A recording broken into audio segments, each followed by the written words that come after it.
Good morning, everybody, and welcome to CyberCon. Appreciate y'all braving the weather and coming out. So we got a good turnout this morning. I hope you've enjoyed everything leading up to this point. So the rest of the day should be full of great information and hopefully a little bit of fun too. I do need to go over a couple things real quick for general housekeeping. First thing, for those of you that may not know, I'm Mike Farlow. I'm CEO and President of Comtech. And I would like to, first of all, thank New Covenant Church for making this space available to us. It's just a wonderful space. We got lots of room. We got the streaming equipment. It's perfect for what we're doing. I can't thank them enough. If you do need to visit the restrooms, through those double doors, there's a set of restrooms, and you passed them when you came in as well. So if you go through those double doors, there's more out there. Let's see, what else do we have? We are live streaming this event, and we'll be sending a recording out to everybody. So if you want to share it with your friends, business associates, etc., please do so. If you do not want to be on video, then let one of our staff know. All of our staff are wearing these shirts, so they're easy to find, and we'll hide you in a corner or something. So, we do ask that everybody will silence your mobile phone, so if you check your phones real quick, that way the speakers don't get interrupted. And did you guys get a chance to watch those videos that we made for you? So I hope you did. If you didn't, we'll send links out to that as well, and you missed a treat because we spent a huge amount of time and effort putting all that together for you, and they were hilarious. But what was more hilarious was what happened behind the scenes. Guys, show them what happened.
We had such a good time making those videos for you, as we do every year. So I hope you guys enjoyed it. So no telling how many hours went into that video editing and everything. So it was fun.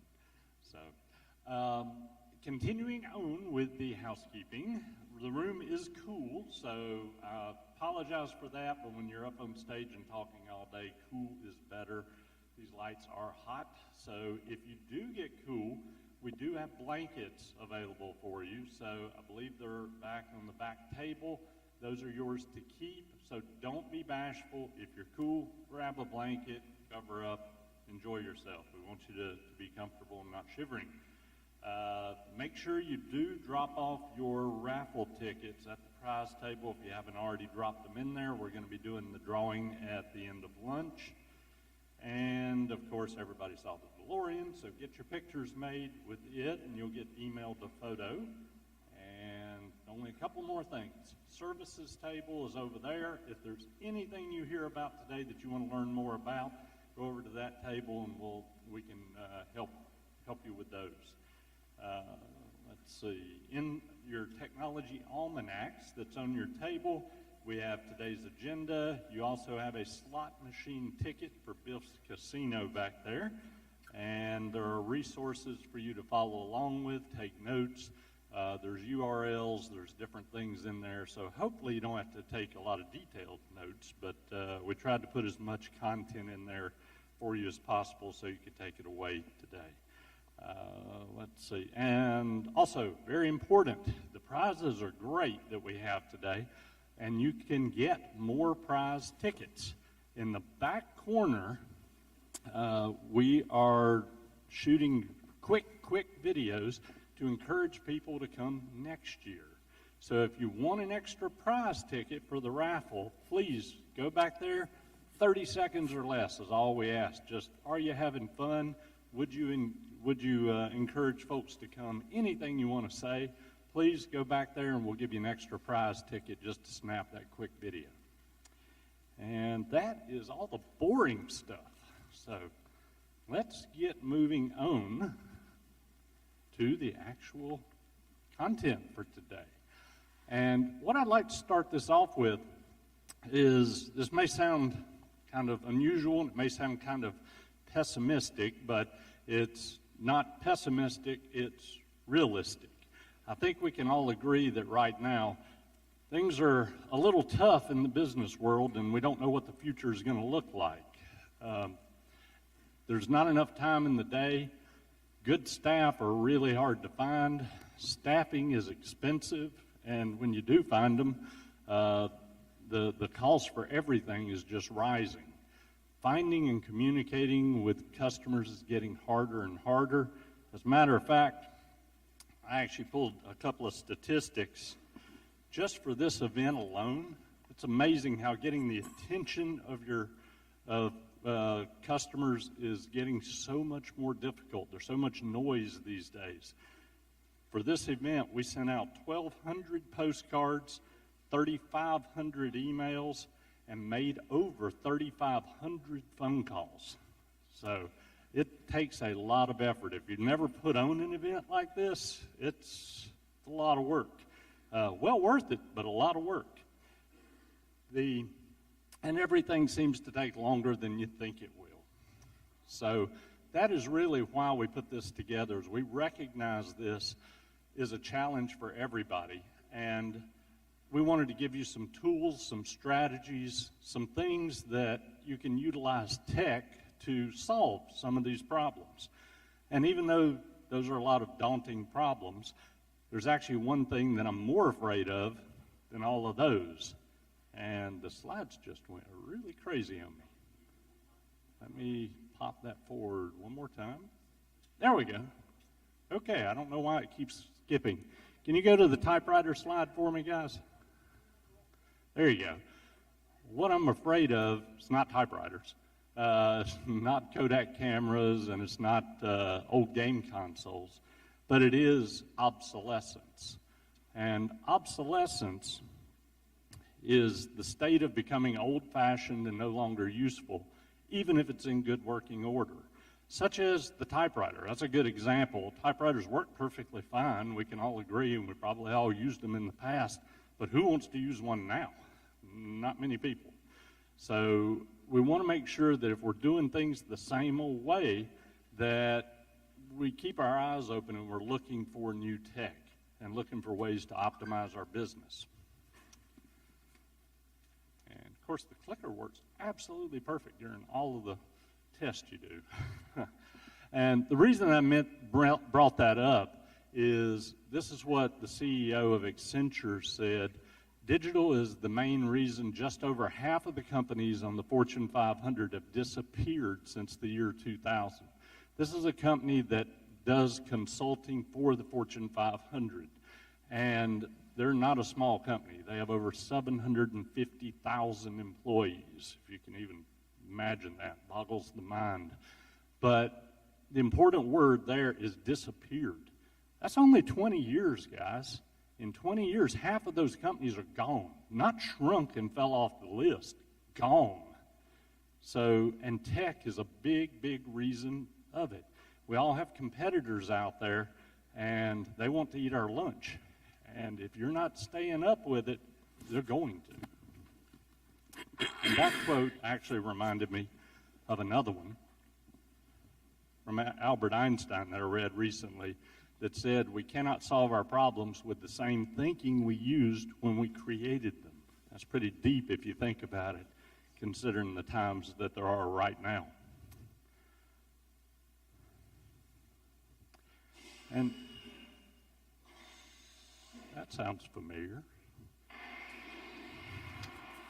I wonder, maybe we have some guests. Come on, Marty. I think we made it just in time. Is this the right way? Yeah, right out here. Oh, look at this. I better stop. Oh, welcome, guys. Yeah, that could have been bad. So, good to see you. I'm glad you made it here just in time for the show. Well, of course we did. We have a time machine. I walked into that one. So, very good. Marty, good to see you as well. It's good to be here. Yeah, I see you're rocking the life preserver. So, When's lunch? lunch. Yeah. Okay. I was promised lunch. Lunch is at noon. You have to wait just a little bit, but you'll get lunch. All right. All right. Well, good. Well, as a matter of fact, your timing is perfect, Doc, because I see your slides on future technology is here. Very good. We get to learn a little bit about what is coming up in the immediate future. So You're going to present that? I'm going to do it now, and don't forget, you're going to be doing it in a little bit. I'm not ready for that. I'm going to go back here in the back now. Okay. Well, have at it, Doc. And Marty, that looks like fun. Show me how that thing works. Yeah, come on. I'll show you. Hate to disappoint you, but I'm not Doc Brown. I know you probably couldn't tell that ahead of time, but I am David Rumminger. I'm one of the owners and the Chief Technology Officer at Comtech. And what I do there is try to, kind of playing off what Mike just said, I try to keep us relevant.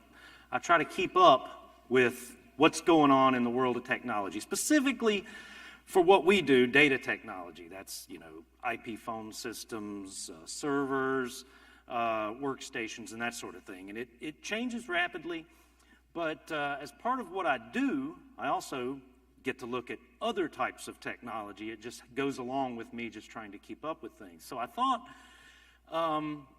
that I'd kick off today with a little bit of stuff that maybe will inspire you, maybe stuff you didn't know about, maybe stuff that you haven't seen before, maybe not necessarily directly related to your business, but something that will just maybe give you an idea of what's coming in the very near future.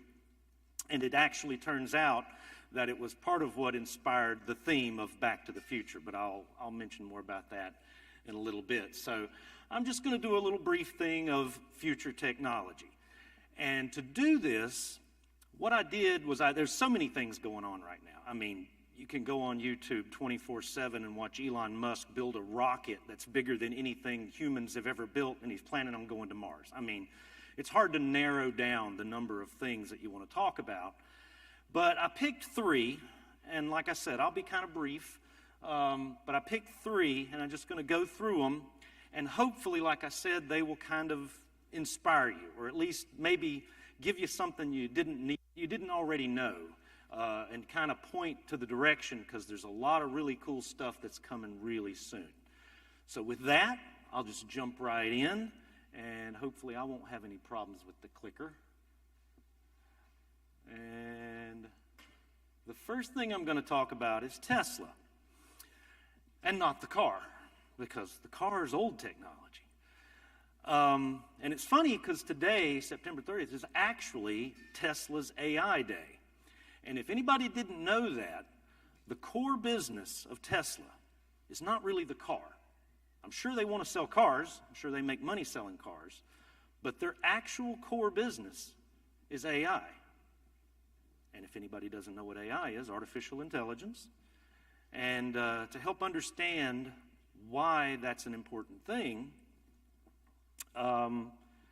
is you have to understand from a technology point of view, everything we deal with every day with regards to technology is, in essence, can be boiled down to like a thermostat. If you think about a thermostat, you set a temperature at a certain temperature, and if it gets too hot, it turns on the air. If it gets too cold, it turns on the heat. That setting of the temperature is an algorithm. That way it turns on and off is an algorithm. A thermostat is kind of the basic, fundamental form of all algorithms. Everything we deal with, from the most simplest control system to the most complicated computer program, is just anything from really simple to a hyper-sophisticated version of a thermostat. AI is fundamentally different. You don't set it, per se. It sets itself.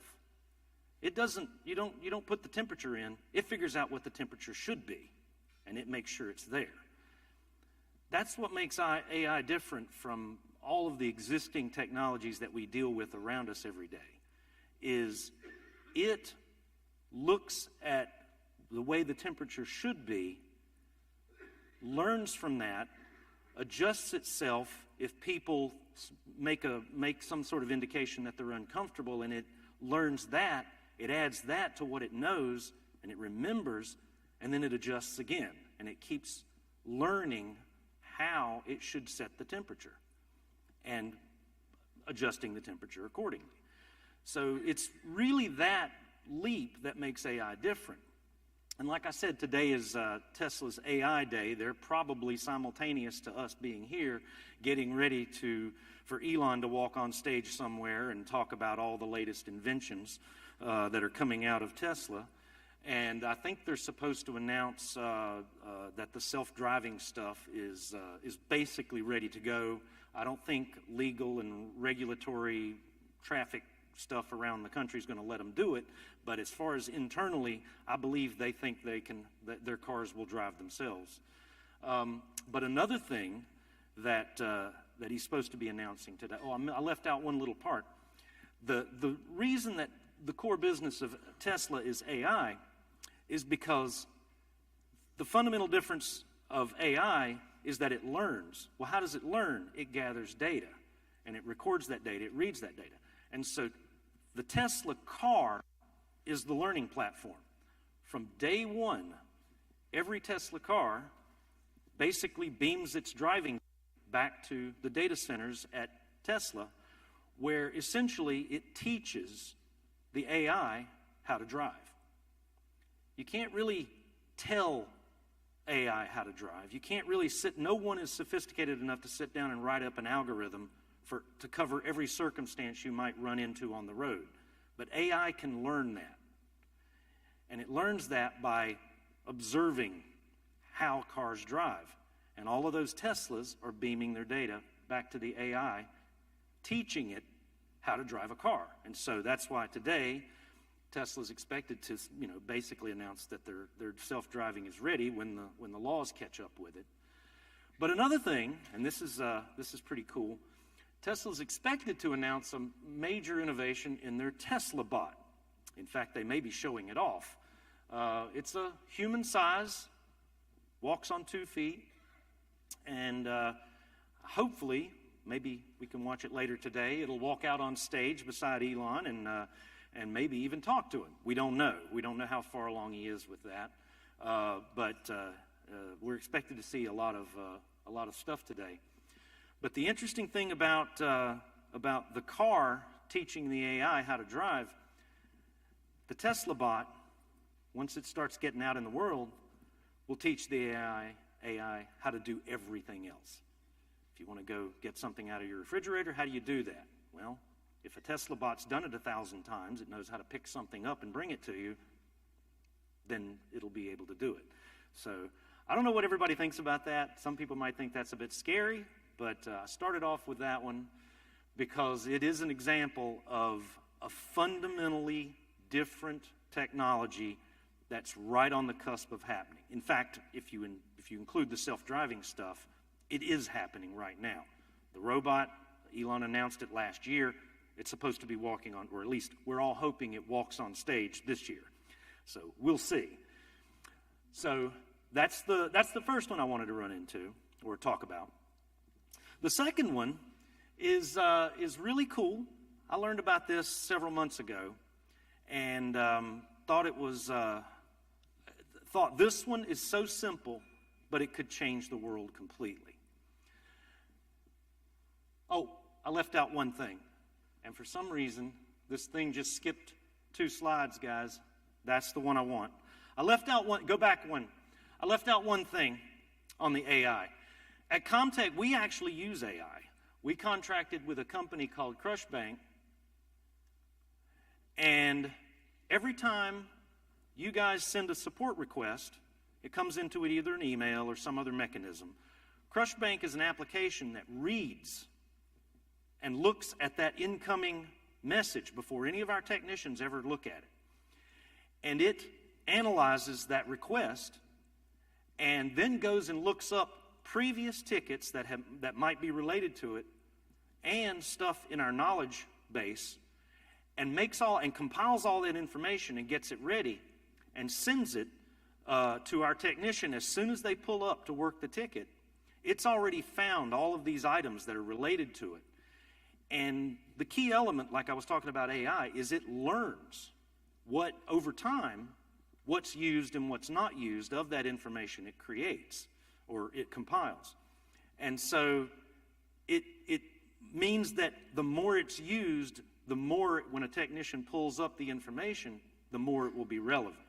So I just wanted to throw that out there for your own business. Maybe there's a product out there that you can utilize that could make your business go better or smoother or, be more reliable or something like that. Because there's lots of AI products that are just hitting the market. They're all produced by new startup companies all around the country and the world. And we've used this one in our business, and it's making a difference. It's making it faster for our technicians to pull up that information and be able to help you solve a problem. So, sorry, I forgot that. Missed it when the clicker messed up. So, anyway, I will talk about the next one. And this, like I said, was one that I found a couple months back. And just thought it was amazing. So I'm going to try the clicker again. There we go. Imagine everything around you that you use with batteries. Obviously the phone, that's a given.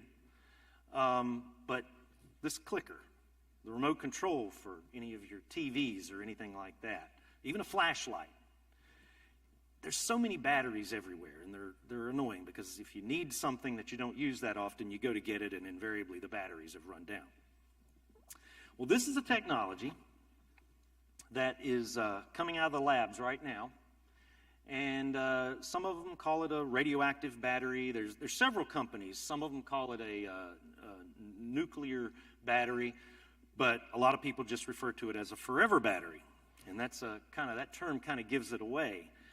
It's actually radioactive material, very thin sheets, wrapped with diamond semiconductor and packaged into various sizes and shapes to replace existing batteries. And because of the radioactive material, there's 3 or 4 different ones, and they produce different times, but and they don't ever need to be recharged. They don't ever need to be recharged. They might need to be replaced. They might need to be replaced when they run down. They only last 32,000 years. So, get ready, get a few on hand if you need it. So I'm going to have to rush along because I had a couple of issues here. But if you're wondering when you might see one of those, it turns out next month, the first one hits the market. It's going to be in a pacemaker. But you will see them over the course of the next few years. There are 5 or 6 companies that are producing these things. They will be hitting the market. I don't know how long it'll take to get into phones, but it's coming. So, got to move along. The clicker is still not working. Try it again. Last thing, fusion energy. Everybody's probably heard of this. If you've in the technology world, there's an old saying from back in the 60s. It's been said that fusion energy, it's only 10 years away. And every decade since the 60s, that statement has remained to be true. Until maybe this one. it turns out that right now, there's a Canadian company, and they've already broken ground in the UK on a brand new pilot plant with money backing from Jeff Bezos and Bill Gates and several other people, billionaires, have put their money down. And what a pilot plant is, it means that they spent years in the lab, they've done all the math, worked all the equations, and the math said, if you build it, it'll make power. That means it's coming out of the lab. That means that they think this is going to work. They're just trying. They know it's going to work. They just have to build a plant to show it's going to work. And I picked General Fusion, even though there's 2 or 3 others that have already broken ground as well. And fusion power is a big game changer. It's really needed.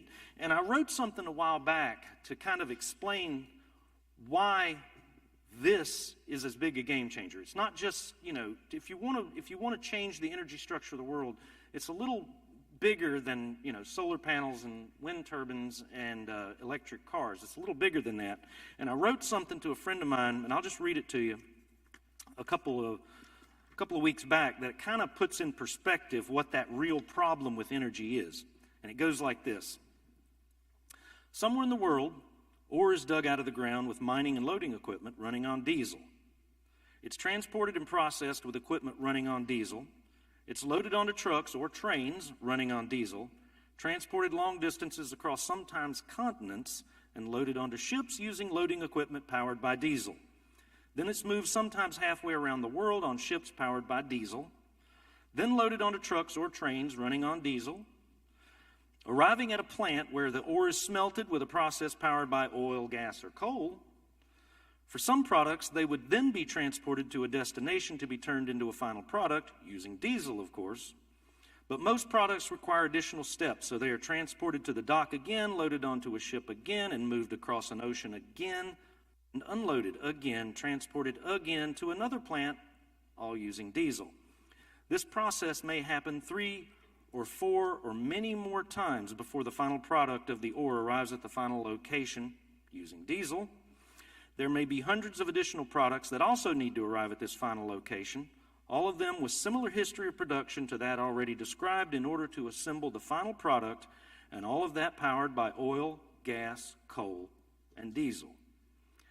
And at this final assembly plant, powered by oil, gas, or coal, the final product is assembled. And that's how you make a solar panel, or an electric car, or a wind turbine. In fact, it's how you make everything. So that's really the problem, and that's why fusion is the missing link to really changing the structure of energy in the world. So to wrap it up, because I think I've run out of time, we at Comtech try to use the latest technology. We try to stay ahead of things for 2 reasons. A, we don't want to be irrelevant, like Mike was saying, but also we want to make sure we're making good recommendations to you guys. We don't want to be recommending stuff that's out of date. So that's number 1. Ethan, I think, is going to be talking about working from home and adapting to work. Those are all important things. Cybersecurity, data security, backups, all that stuff is important, but we thought we'd throw in this little future tech talk to lead things off with. And I mentioned that this was kind of what inspired the whole Back to the Future theme. We thought of Back to the Future as kind of a play on words, because really when you think about it, in a lot of ways, future's already here, or at least it's right around the corner. So hopefully everybody enjoyed it. That's the end of mine, and hopefully that gave you something to inspire you a little bit, and we'll hope you enjoy the rest of the event here. So. Awesome. Okay. Thank you, Doc. Thank you. All right, so if you do not know me in the room, my name is Ethan, so I'm in charge of all operations here at Comtech, but what primarily I do is build processes around sending people to work from home or installing servers or installing phone systems, whatever it may be. So we have spent a lot of time talking about this new hybrid type office. And that means sending workers from home half a week or fully remote. We have a number of employees that work fully remote and are in other states. So before we get started, this presentation is absolutely for everyone, no matter where you're at in the journey. So you could have everybody working from home fully, or you could be, like we have some students here that are not in the workplace just yet, but they will be soon. This will be applicable to you soon. So let's start off with a question. Now, the question I want to ask is, and I'm going to move slowly so I don't mess up the clicker, is how many people, raise your hand if you're in the room and your company has some sort of hybrid model where you allow people to work from home half the time or whatever it may be. Okay, so maybe about half the room. So how many of you are like this guy here and you're happy about that? You like working from home, you like, I see our staff say, me, pick me. Okay, now how many of you are like this? How many of you are sitting in the room going, I just wish we could go back 10 years ago? Yeah, I see some hands. I get it. I do. I get it. When I started here, when I was 4, working at Comtech, literally. So when I started, it was everybody was at the office. And I get that. I see the benefits, and we'll talk about them here. Well, the reality of the situation is very similar if you were to walk outside right now, or this person here getting hit with some water in the face, is once COVID happened, especially COVID, it was happening before, but once that happened, we all got hit with, we may need to work from home, and then unfortunately, for all the business owners in the room, the employees, when they went home, figured out, I love this, and they're gonna fight it to come back.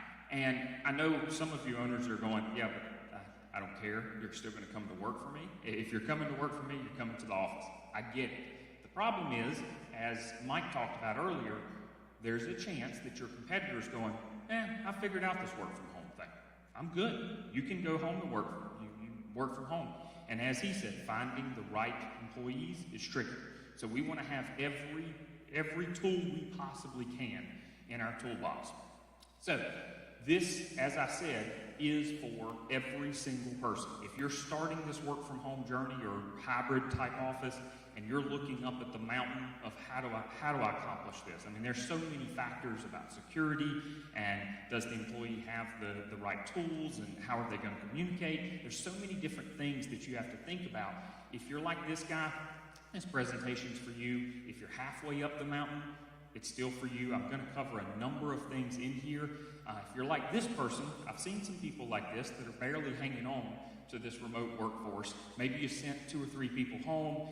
I've even heard cases where we ship them a laptop. This did not happen to us, but you ship them a laptop 3 states away, you hire a remote employee, you know the laptop landed, they sign for it, and then they never answer your call again. I've seen that. So hopefully you're not like that person. Or maybe you're like this person. Maybe you're, I don't want to say similar to us, but hopefully similar to us, that a lot of your staff works from home. They can work from home or at the office. Productivity doesn't really change. So it's, regardless, this presentation's for you. Now, my goal today is to be your shaman. I don't know this guy, but when I Googled shaman, that's who showed up. So a shaman is someone who walks the way with you and says, hey, don't step here, do this, here's a checklist, that sort of thing. So my goal today is to be that for you. Now, before we get going, and I'm going to walk around just a little bit downstage. I'm sorry, camera guys. But I want to sidetrack just a little bit here because I did something in August, and I know that's hard to believe because I was time traveling and everything, but I did something in August, a running challenge. Have any of you ever heard of this gentleman here? Does anyone know who this is? No one in the room. Okay. His name is Jesse Itzler. I'm not going to go deep into his bio because I don't know it, but I do know that he's a pretty interesting guy. He's a pretty interesting guy. He owns a ton of companies, and he does just crazy stuff. So that attracts me because I think it's cool. But he created something called the Calendar Club. So what that means is the day of the month is the number of miles that you run in that day. So day 1, 1 mile. Day 2, 2 miles. Day 3, 3 miles. I'm good until I get to about 8 miles. And then it sucked. It was horrible. But he did it in February. I said, I'm not doing it in February. It's too darn cold. So I said, I'm going to move it to August. Well, long story short, it felt just like this. It felt the same way. It was looking up at a mountain. Because it is the equivalent to running from here to Myrtle Beach and back. Now, thankfully, I didn't have to do it all at one time, but this is the ramp up. Now, I don't know, you guys probably cannot see it. It's too small, but it does say 26 days there. I made it to 26 days. I did not make it all 28, and it's not, before all of you say anything, it's not because I got weak and I got tired and my ankles were swelling and I was tired of getting up. It's because I was time traveling, okay? I had to get back here in time.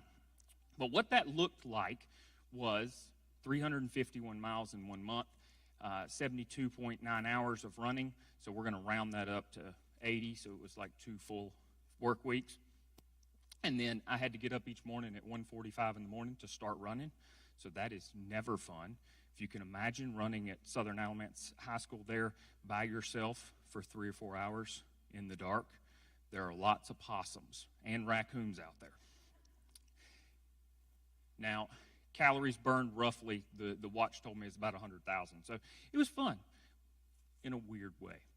But what's the point? The point is the same way with leading the journey. Today, I hope to do that with a shaman-type experience because I had to do the same thing. I got in it, and I'm telling you this story because I know there are some people in the room that are going, I tried to send somebody home. It didn't work. It just simply didn't work. My recommendation is just listen. Hopefully you'll get some tips out because I had to do the same thing for running. I thought I could do it my own. I tried, and I ended up having major problems, but I found the correct people to help me. So the first thing, if you are not sending anyone home, the first thing that anyone talks about is, why would I even want to? We have a great business here. Everybody's coming into the office. I don't have any problems. I've went over some of the reasons. I've already talked about there is a chance that your competitor is doing this. So what I did was I sat down and I came up with a few reasons of my own. I'm not going to go through all of them because you guys can read them here, but I will talk about just a couple. So for the owner or manager, smaller building, if you're running out of space like we were completely running out of space. We had technicians working on card tables. There's nothing that makes someone feel more welcome than when you hire them and they show up and they say, where's my office? And I open up a card table. Nothing. Okay? Training I think is easier.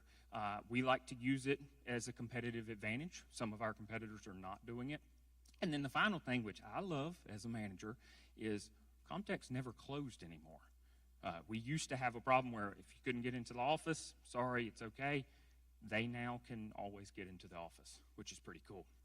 Now, that from a manager or owner perspective that's some of the benefits. But I actually reached out to some of our team and said, what is the benefits for you guys? Of course, at first they didn't answer like normal. They didn't answer. And I said, okay, we're going to send starting next week after CyberCon, everybody's coming back into the office unless you tell me why you like staying there. I got tons of replies. I don't know how. Okay. The obvious ones are lessen wear and tear on your vehicle, that sort of thing. But there were things in here that surprised me because I just don't think about them, which was an actual quote was 20 times more comfortable. More sleep because they didn't have to get up quite as early to get to the office. Get to see your pets more if you're someone who loves hanging out at your house with your dog, that sort of thing. And then also the ability to work out or run errands during lunch, that sort of thing. That's a big thing. So that's some of the reasons. Now, what are the downfalls? So that was all a number of benefits, but what are the downfalls? Can anyone just shout out any downfall? What's the reason why you don't want to send anybody home? Productivity? Lack of communication? Accountability? What's that? camaraderie. Have you seen my slides? You took the words right out of my mouth. I was worried about asking that question because I thought they're going to think of one I have not thought of. I know they're going to think of it. So the first one, when I thought about this, I said, I'm going to put it into, I listed all the reasons I could think of, and I said, these all come down to the same things. So accountability, productivity, and then team and culture. That's the way that I kind of thought about it. So that's the way I broke up this presentation. Now, before we get into all the tips that I have for you on that, I want to bust a couple of myths here, because I'm sure there's still some people in the room that are sitting here going, yeah, this is all great stuff, but I have this one problem. So hopefully these myths will cover it. First myth is every team member should be able to work from home. I'm worried if I send anyone home, I'm going to have to send everybody home. No. Everybody has different jobs. Everybody has different jobs. We have techs that, unfortunately, I wish I could send them home. Like Paul, I'd love to send him home, but he works on the bench. He physically fixes the computer, and until, like David said, until we get a robot that will help with that, Paul's got to come to the office. And we just have that conversation with him. Every team member shouldn't be able to work from home. It's not realistic. The second myth is team members are much more productive at home. Maybe, maybe not. They might be goofing off. And then again, they may be like a lot of our staff is, and myself, I am so much more productive at home. If I'm in the office, I'm constantly getting sidetracked, and I feel like I don't do any work. The third myth is team members will work less at home. I clicked too quick, but that's okay. Team members will work less. So I'm covering both spectrums. There's a chance. There is definitely a chance that they're going to work less. There's also a chance that same team member was at the infamous water cooler too long at work, or they walked around the office socializing all the time. That's certainly possible. So it goes both ways. So let's talk about productivity here. Now, some of the tips that I have for productivity are, they're generic, but I'm going to try to put a couple of extra nuggets in there. So the first thing is metrics. I don't know if you guys have any metrics on your team members. I'm sure you do. Our guys live and die by the metrics to the point where they're not allowed to take breaks if they don't hit certain metrics. They're not allowed lunch for certain metrics. I'm looking at them in the back of the room going, yeah. No, metrics are goalposts. They're not, you have to hit this thing. Now, there's some things you have to do, but if you have some sort of metrics, then it does help. Again, that's generic. The next question I always get when I mention this is, well, how do I find the metrics? I don't have any idea how to find the metrics. Well, I've got two strategies for you. One, obviously, you can do a 15-minute interview with all your team members. Don't pull them into the same room at the same time. Pull them in separately and say, what makes you feel like you have a successful day? How many calls do you think you answer? How many emails do you think you answer? How many tickets do you work? Whatever it may be. And just take all those notes, and we're going to average them. The second thing is, of course, you can do a 6-month or a year look back at all your metrics. So if you don't, one thing I will tell you about is a lot of times we do these sit-down meetings, or when I talk to other companies, I mention stuff like this.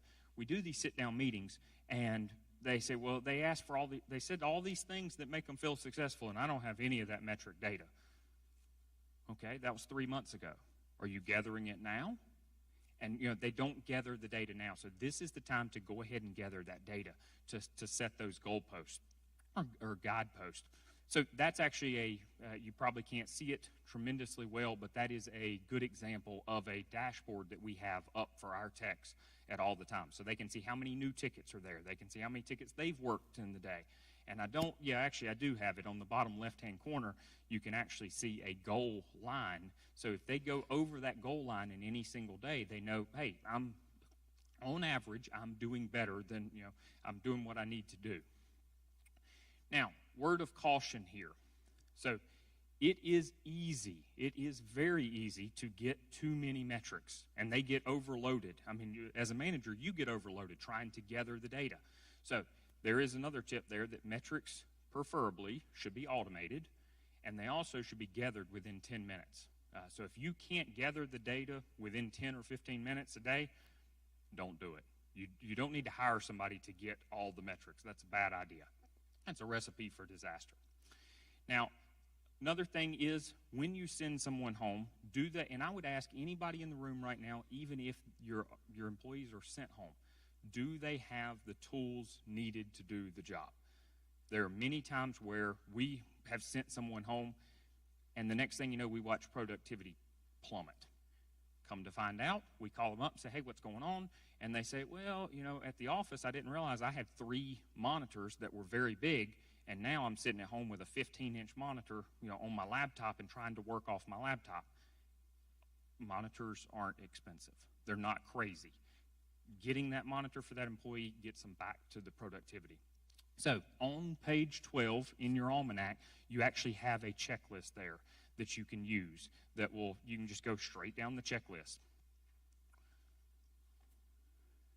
Next thing I always ask when I send anybody home is, how is their home set up? I'm not physically talking about the layout, but what I am talking about is organization. Does it look like this, or does it look like this? I'm not judging. I'm just keeping it in the back of my mind. Okay? So if I know that it's crazy at your house, or you've got, it's today, and kids are out of school, and the kids are all going to be running around, and you don't really have an office, you're working off your kitchen table, I know that my productivity is going to suffer a little bit. And that's okay, but we just have to think about it. Now, security-wise, I have one slide in here that's going to talk about security. I'm not going to go deep into security. My only mention here, because everybody else is, my only mention here is think about security, of course. Think about when you send your users home. If you have a current IT department, or we do your IT, talk with your client success manager. Say, hey, I'm trying to send somebody home. What do we need to think about as far as our data goes? Because I can't give you a blanket statement on how to handle that, because everybody has different data here. You all use different apps, that sort of thing. Now, with remote workers, training, I've heard a lot of people go, yeah, if we hire somebody remotely, training is a real pain. And it can be. It absolutely can be. But there are some tips for that, and that is, number one, is if you can, have a documented plan on what you want that team member to know. So that means when we hire somebody, and I'm going to use a whole lot of examples of when we do it. Not saying it's the best way, but it's just an idea. When we hire somebody, they get a piece of paper that says, here's the exact documented plan on everything that you're about to go through. This is the training, document common places where apps are stored. Here's a favorites bookmark for your Google. Export it from your Google and import it into theirs or whatever browser they're using, and now they've got all of your links to everywhere you need to go. They've got it there, or put it in SharePoint. There's lots of different options there. And then common processes documented with video and written. It has never been easier to video training sessions. Never been easier to video training sessions, and it is absolutely awesome. So I'll go into that here in just a little bit on what technologies we use to do that, and they're super cheap, and you may already have them. Now, quick pro tip. So you can see the person on the left here is about to finish the race. The person on the right is not. So the person on the right is something that I see a lot of times, and I even do. I'll go through the process. I'll hire somebody remotely. I do a great job training. And then I fail to do the final thing. And that final thing is not send them a Scantron, but to test. I found that Scantron thing on there, or the picture. I Googled test, and it came up, and I went, whew, it's been a minute since I've seen none of those. But do some sort of testing. I can't recommend it enough. For our guys, it's super, super simple stuff. We train everyone on our software, and then for testing, I literally just send them an email and say, here's these 10 items that I want you to do. So-and-so called in from this company, so-and-so called in from this company, this is what happened. Put the ticket in, send me an email, and do it, and then I just give them 30 minutes. Say, you've got 30 minutes. And if they can't get it done in 30 minutes or how much ever time, then I know I need to do more training. But that training is a crucial, crucial step. that I just don't see everyone do, and it's pretty simple. Now, speaking of meetings here, so we use Microsoft Teams. How many of you in the room use Teams or Slack, some sort of internal chat? Okay, so a number of you. Good. Every single one of our meetings look pretty much just like this. I don't know if you can see it or not, but everybody in there. So I told them I wanted to create a picture for this event. I said, we got to make it look nice, guys. I don't know if you can tell, but Mike is right in the center. He shows up with no sleeves on, shows up coming straight from working out. And I messaged him and I said, Dad, we were supposed to have our Comtech shirt on. He said, oh, I'm so sorry. I totally missed your email. I told you, they don't respond. They don't listen to me. Okay. So, but all of our teams meeting are like this.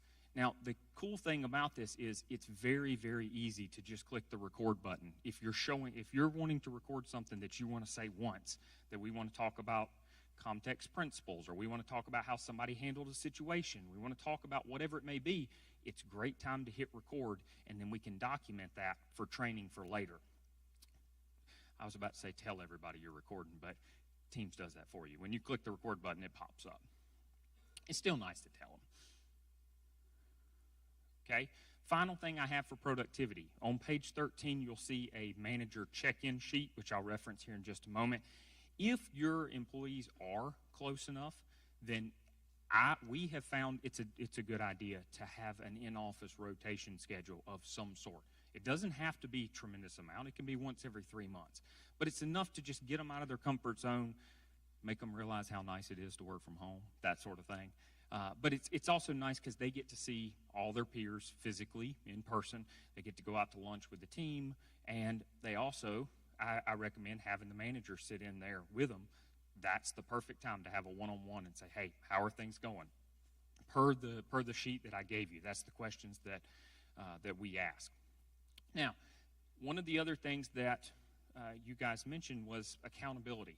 How do we know that they're doing what they're supposed to? I'm concerned about that. I'm concerned that this is my employee Monday through Friday, 8 to 5. You know, or maybe this is my employee. He's sitting back just hanging out. So it's possible. I'm not going to try to make you believe that this is accurate. 2 plus 2 does not equal 6. There's a chance you're going to send employees home and they're not going to be as productive. But I'm hoping with some of these things here that you can get some metrics. So metrics still are applicable there, but we can talk about some of these other things that help with accountability. So that's our daily scorecard. Our guys have a daily scorecard that just updates automatically so they can see where they're at. And then early meetings.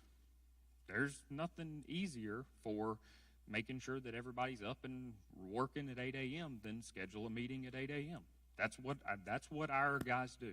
We start at 8 a.m. because we know you guys expect us to be ready to go at 8 a.m. It is not abnormal for our team members to be on a team meeting at 8 a.m. and at 8:01 they're talking about, they're meeting in huddles, and they meet and they say, okay, well, I had this issue yesterday with so-and-so with this company. How do we do it? And they, okay, share your screen and let's go through it. So early meetings certainly make people accountable. I recommend for our guys, we record all of our calls and we have our managers review them. Not every single call. We get way too many for that, and I'm sure a number of you in the room get way too many for that. But periodically check through the calls. Now, quick pro tip here is, as a manager, it's easy when you listen to a call, especially with someone newly hired, and you thought you had them trained, it was going well, and then you listen to it and it just sounds horrendous.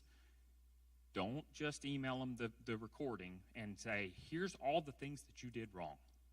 Instead, email them and say, tell me how you think we should make this call better.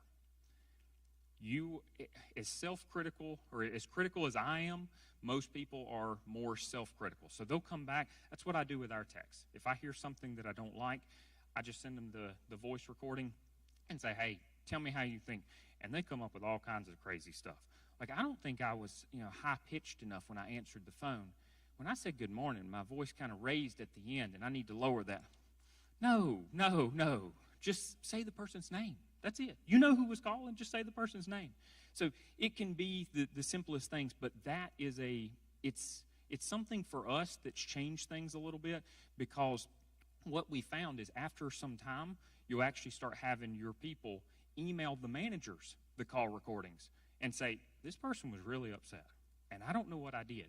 I don't know the best way to handle that. That is music to my ears. As a manager, if I hear one of our guys come to me and say, I don't think I handled this the best, or I don't know how to do it, that's perfect. That is absolutely perfect. Now, another thing is, because we're all pressed for time, is as a manager, if you're wanting to do those check-in type calls, you're checking in on your people, sometimes you can't find the time during the day. You can't schedule everything properly. Well, with softwares like BombBomb or Loom, something like that, you can record a quick video as a manager with your screen or just your face. You can record a quick video and say, hey, I wanted to talk about this ticket or how you handled this or whatever it may be, and you can send it to them, and then the employee can watch it on their own time. So we use that software a lot. I'm sure, I about bet everybody in the room has watched at least one video from Loom from me, because I use it a ton. If you really do think that logging in and out, or you have an accountability problem, we do have the ability to install a piece of software that will give you a log in and log out report. So every time that computer logs in or logs out, then you definitely can have that report. And if you want to go one step further, I don't recommend it, but it's there. There are programs like ActiveTrack, that sort of thing, that will allow you to take screenshots every 2 minutes or whatever it is. Certainly consult legal professionals before you do that. I'm not going to recommend that. I don't recommend that software anyway, just because you're not in a good place if you're having to put that on there all the time. There's probably other larger issues. Let's put it that way. Okay, so let's get to the part of the presentation for team and culture. This is what someone mentioned here about camaraderie and making sure that we're all together, and it is not the same not being in the same office. If you're in the same office with the same 30, 40 people, whatever it is, you chat, you joke, it's different. It definitely is different when you go home. So that's something that for us at Comtech, I am very, very much aware of, and I am super, super stressed about it, just because I want to make sure that our guys all stay tight-knit as a team. Now, one way to fix this, it's guaranteed, is get everybody webcams. Everybody has to have webcams. This is a joke, okay? So webcams will help. How many of you, I know the number of you that said that you do an internal chatting type system. How many of you have webcams and you use them internally? Good, awesome. It is what we have found, and it's super cheap. It is what we have found has replaced some of the distance there. Because in the past, when you were at the office, you just simply got up and you went over to whoever into their office and said, hey, what about this, that sort of thing. Webcams are just, they're god-awful cheap. And I think in the back of your book there's some resources that actually show you a couple of webcams there.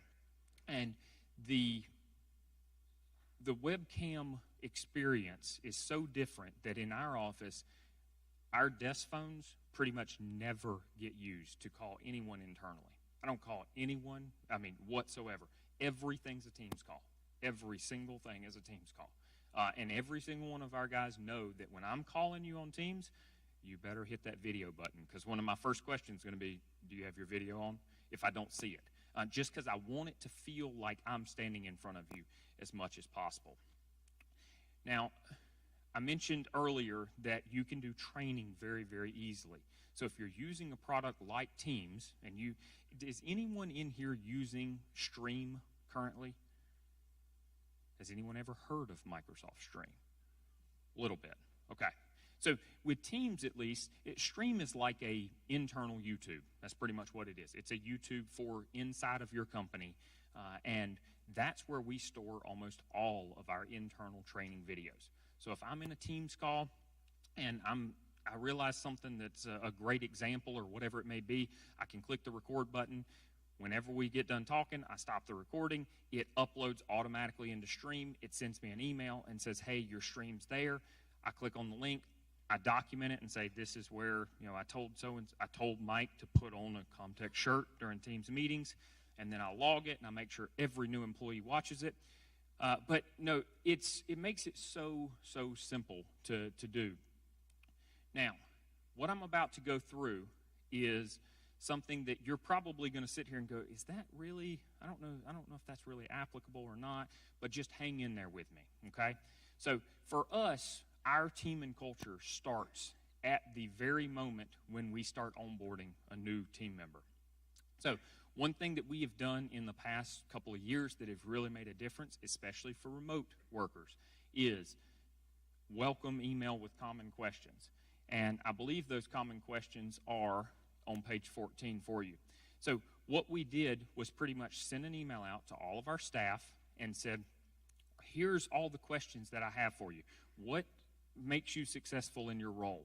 What do you like about not working here? Or working here, not working here. What do you like about working here? Just seeing if everybody's awake. What do you like about working from home or this certain thing? I take all of those answers and I just take the best ones. And then I take them and I send them to the new team members. The moment they're hired, that way they can look at it and say, okay, this is what's going to make me successful.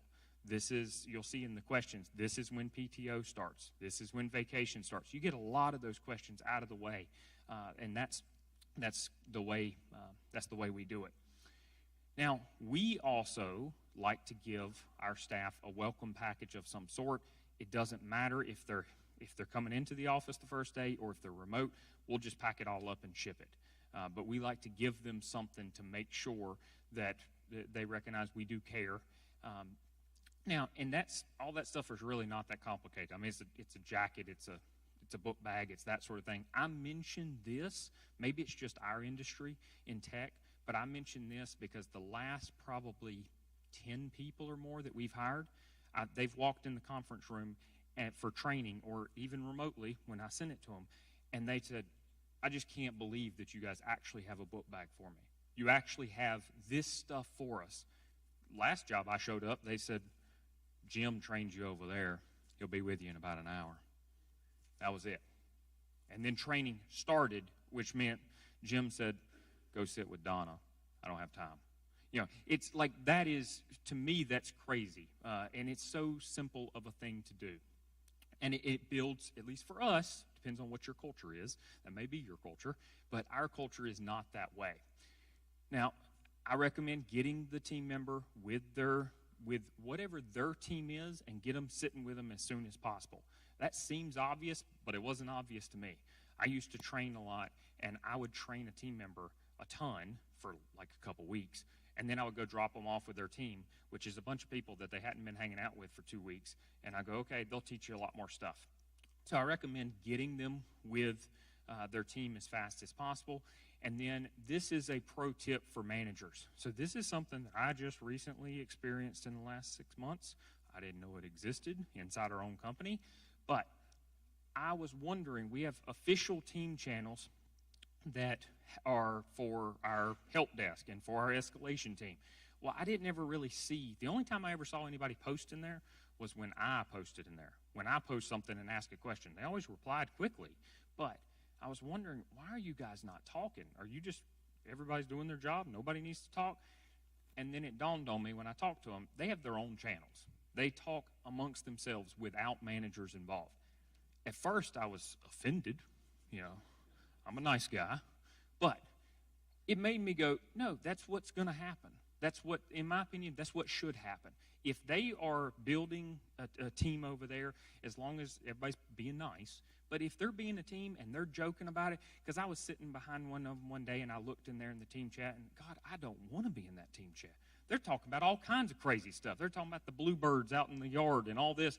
And but that makes me happy. When I saw it, I went, that's what should happen. That is exactly the experience that they would have if they were in the office. They would be chatting about what they did this weekend and that sort of thing. And quite frankly, as a manager, I don't need to look at that because I'm trying to search for, who said what or whatever it was, and I have to scroll past what you did this weekend. I want to hear, but not in that official channel. So don't be surprised when you see that. For me, I was surprised. Maybe I'm just naive or oblivious. Okay, so if you do have to offboard anyone, there is a generic offboarding sheet in there on page 15. So you can definitely point to that. If you work with Comtech, I highly recommend you get with your client success manager and say, hey, let's create a customized offboarding sheet so we can make sure we hit every single point that you guys have. That way, we'll customize it. Now, company events. How many of you in the last year had a company event where you did a quarterly review or semi-annual review, something like that? How many of you? A few? Okay. Keep your hand up or how many of you recorded the event? So I see one. Awesome. Well, awesome for you. Okay. So we always record our quarterly events. Quarterly, semi-annual. We record them every single time using Teams. And the reason is because it makes it so easy to take the last 2 or 3 quarters on where we've been at Comtech with a new team member that sits down and say, watch these last 3 quarters. Now, it depends on how you do quarterly events or company events. For us, we try our best to acknowledge any time our team members lived out the Comtech principles. So whatever they may be, we give great examples on that. We obviously talk about where we're going in financials and that sort of thing. That makes sense. But if you're talking about those good things that your team members are doing, the next employee that hears that, they listen and they go, okay, well, that's what's expected here. That's what kind of gets praise. And that it also updates them and just gets them all used to even more of their team members. Another thing we do for team and culture is we do send some gifts. We send some basic gifts for our techs, and it can be simple stuff like the day the member started working for us, birthday, large event in their life. Now, I will recommend that if they're fully remote, especially take just a little bit of time to maybe not send a $1 Hallmark gift card saying happy birthday. I mean, it's better than nothing.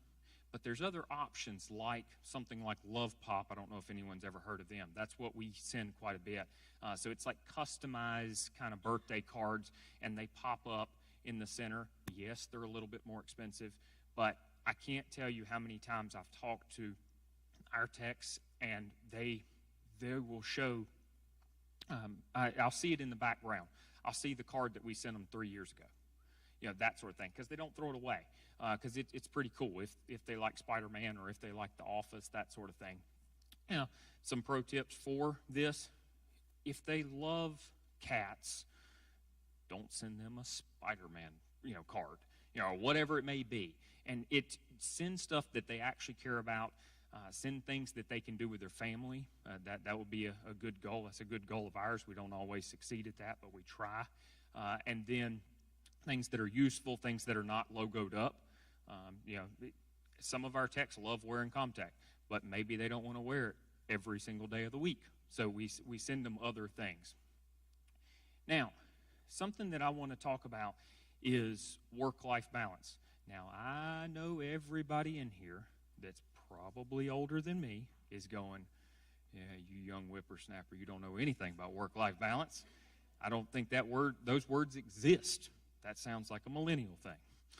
Well, there's a piece of me that agrees with you. There 100% is. I get it. But in the past, probably 5 or 10 years, we have started to blur the lines a little bit. And what I mean by that is, in the past, 10 years ago, you show up to the office. How many of you in the room have your work email on your phone, on your cell phone? The vast majority of the room. So, back in the day, 10 years ago, a lot of people, when they went to the office, they were there, they worked their 8 to 5, or I'm sure some of you, 8 to 8, whatever it may be. You work your 12 hours or whatever it is, and then you go home and you don't think about it. Now, a lot of our team members are on 24/7. They're on Teams 24/7. They're always ready to chat. So we're blurring the lines between work and home. Now, so what I mean, or when I say we want to keep some sort of balance there, is I believe that your manager set the tone. So if your manager, it depends on your culture. For our culture, I tell all of our guys, I will message you in Teams. I might message you on the weekend. I do not expect you to respond. If you respond, great, cool. If you message me in Teams, don't expect me to respond. Not on the weekend. Not unless we're chatting back and forth. If I need you desperately, I will call your cell phone or I'll text you. I can't remember the last time I had to do that because I want them, I stress, to the point up there, I stress, for our guys, I want you to unplug. I want you to, go spend time with your family, that sort of thing. Don't sit there and just work 24/7 because it's, at least for our line of work, it's really easy to do. There's always work to do, and a lot of our techs, I have to get on to them sometimes because they'll be messaging me at 9, 10 o'clock saying, hey, I'm doing this for this client or whatever. And my reply is, why are you working this late? And that's just it.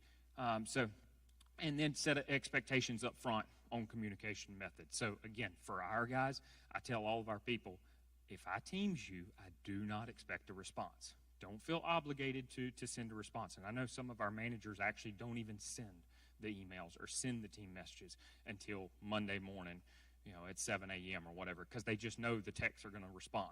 And we want them to completely unplug.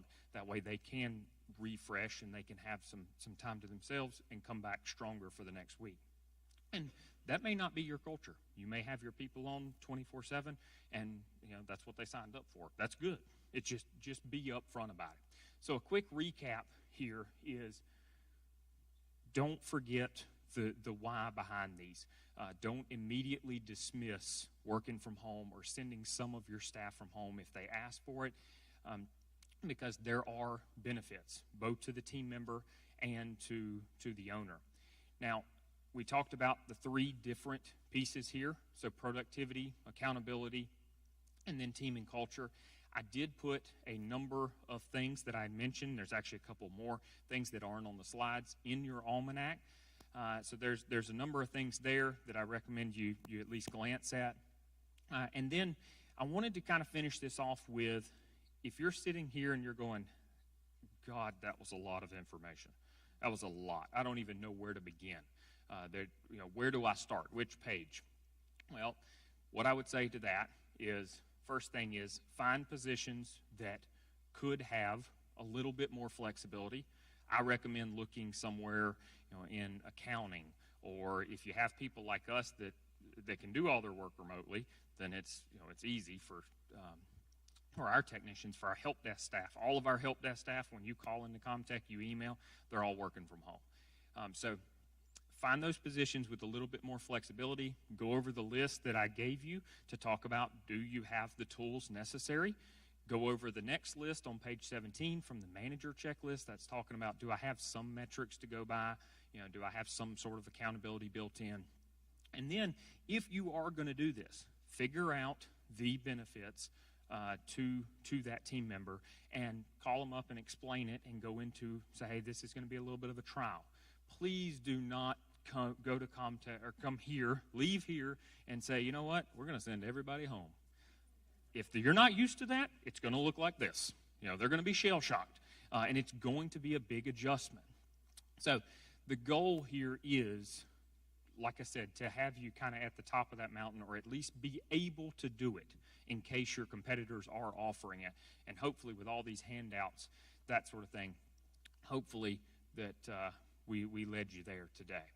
So with that, I believe Mike is going to come back out, and I think we are going to open it up for some questions, I believe. If anyone has questions, we actually are going to bring a couple of our team members on stage at some point. Yeah, so we're going to bring a couple members on stage, and we're going to talk about this. I did. Yep, I did. Oh, Hunter about took down the whole thing.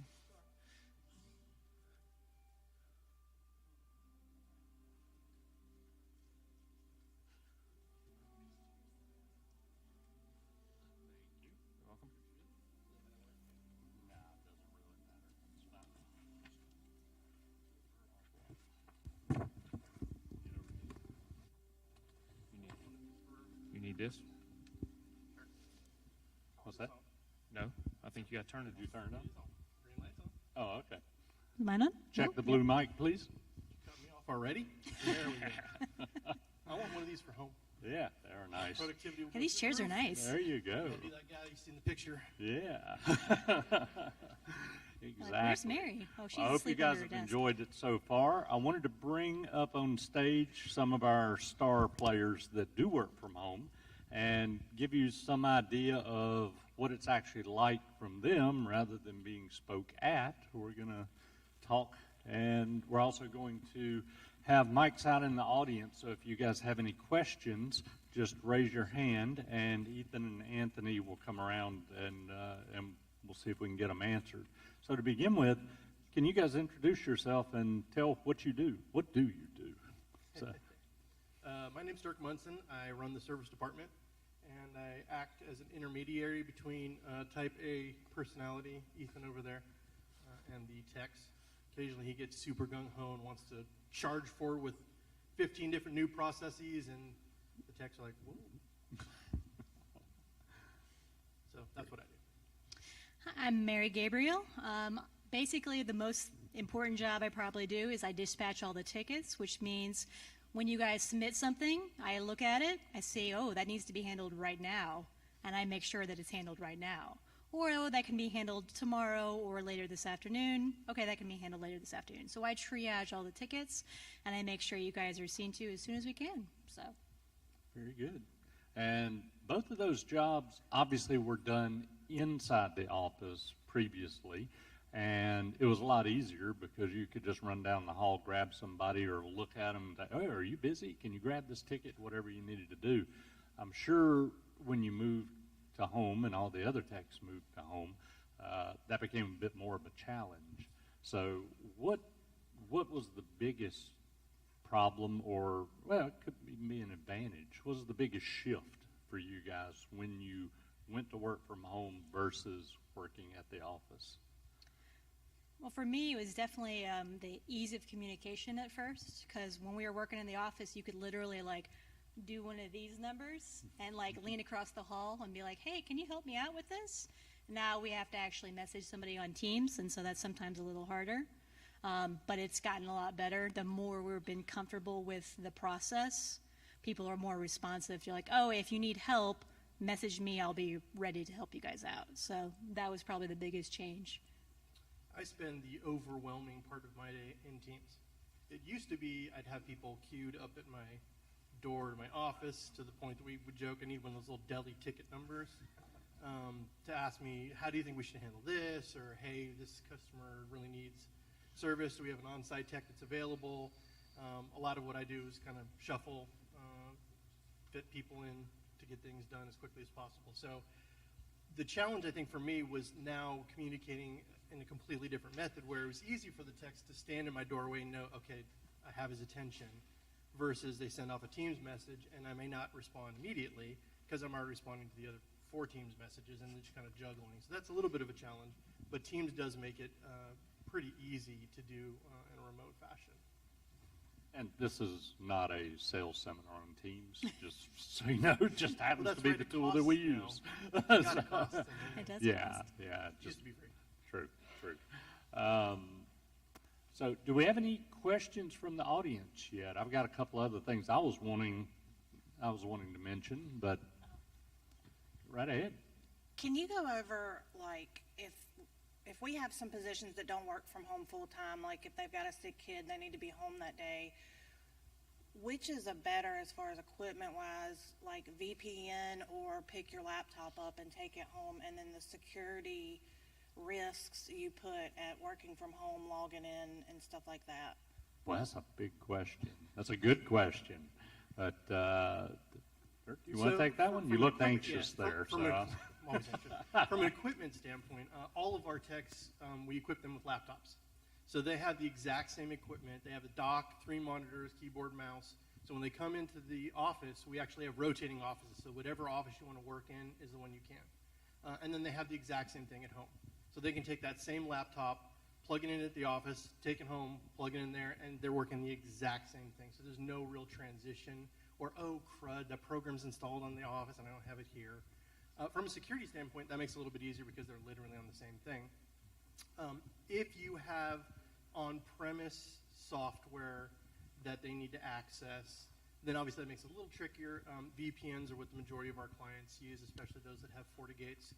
We can set the laptops up with that connectivity. But as a lot of the industry shifts towards hosted applications, that becomes less of an issue.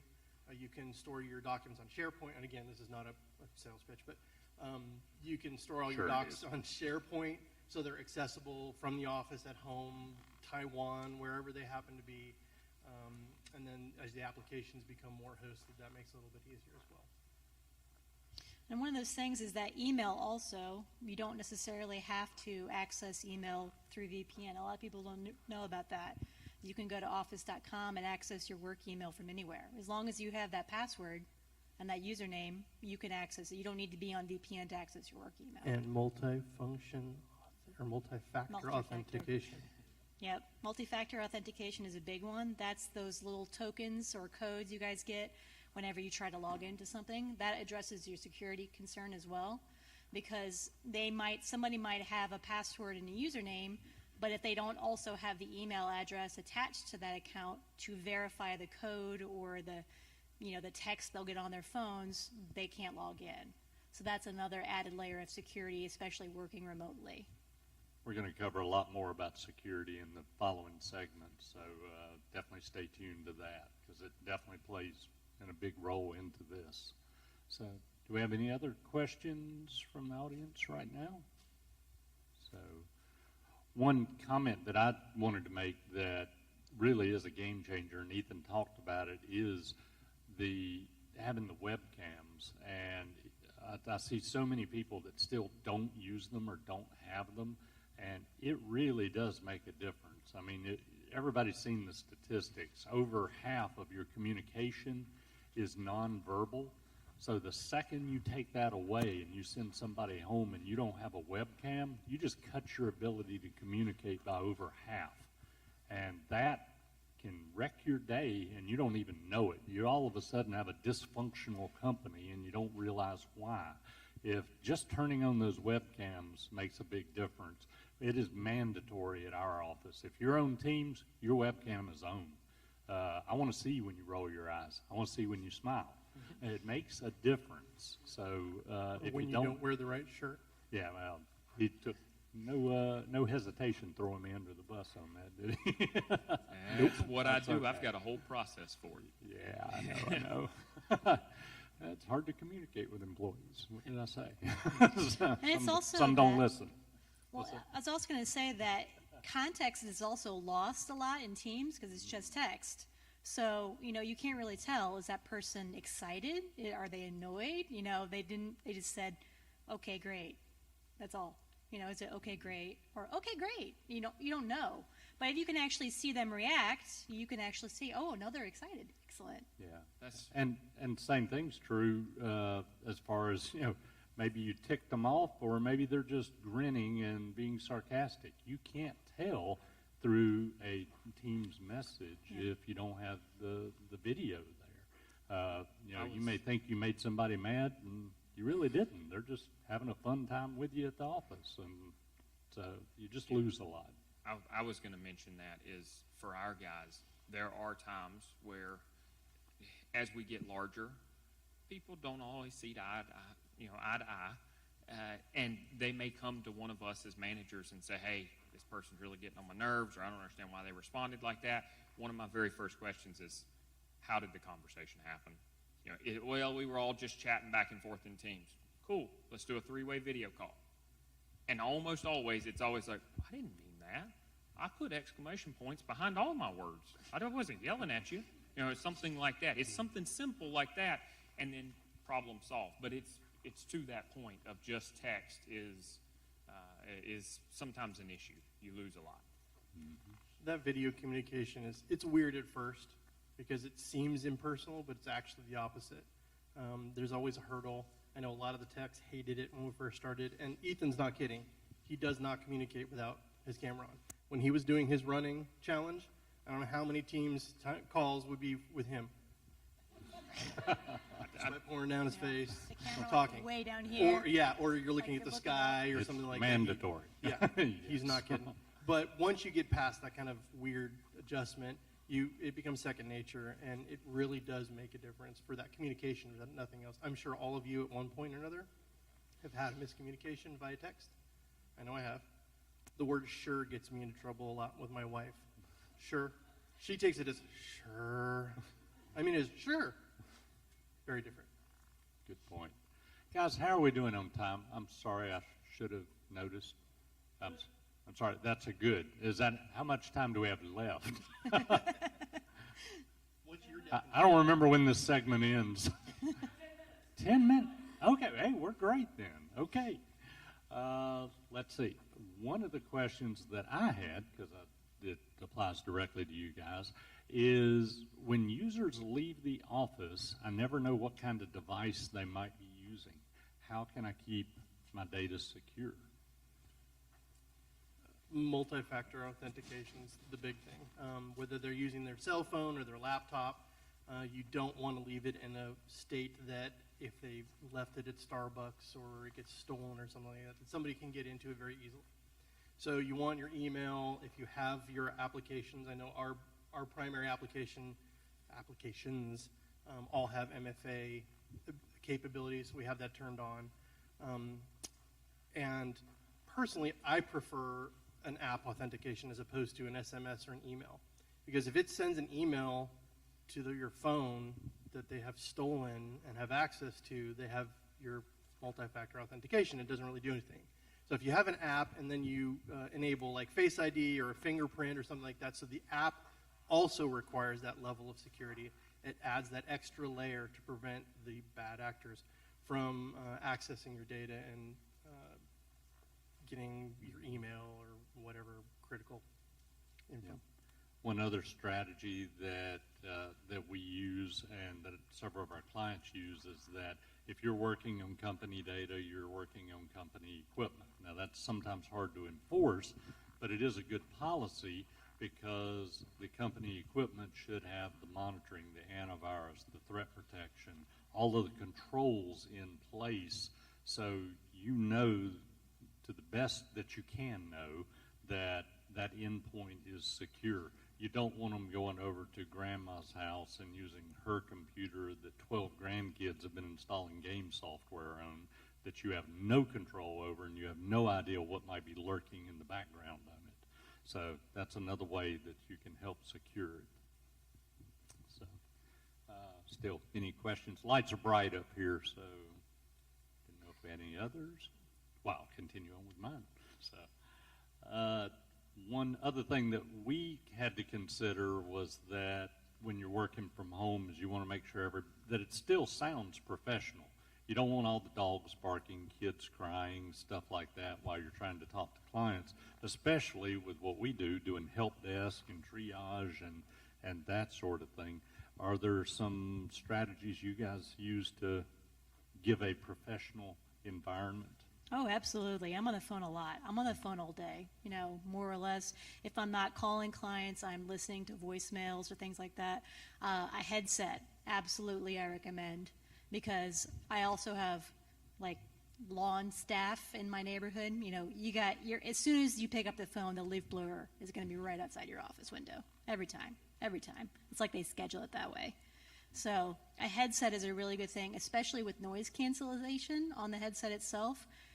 It won't matter because you can hear the person, they can hear you, and you're like, hey, can you hear that, or that cat meowing right into your headset, which has happened to me before on the phone. Multiple times. And the client's always like, you can either tell, you know, they'll either laugh because they definitely heard it if it's right there in the mic, or they're like, what leaf blower?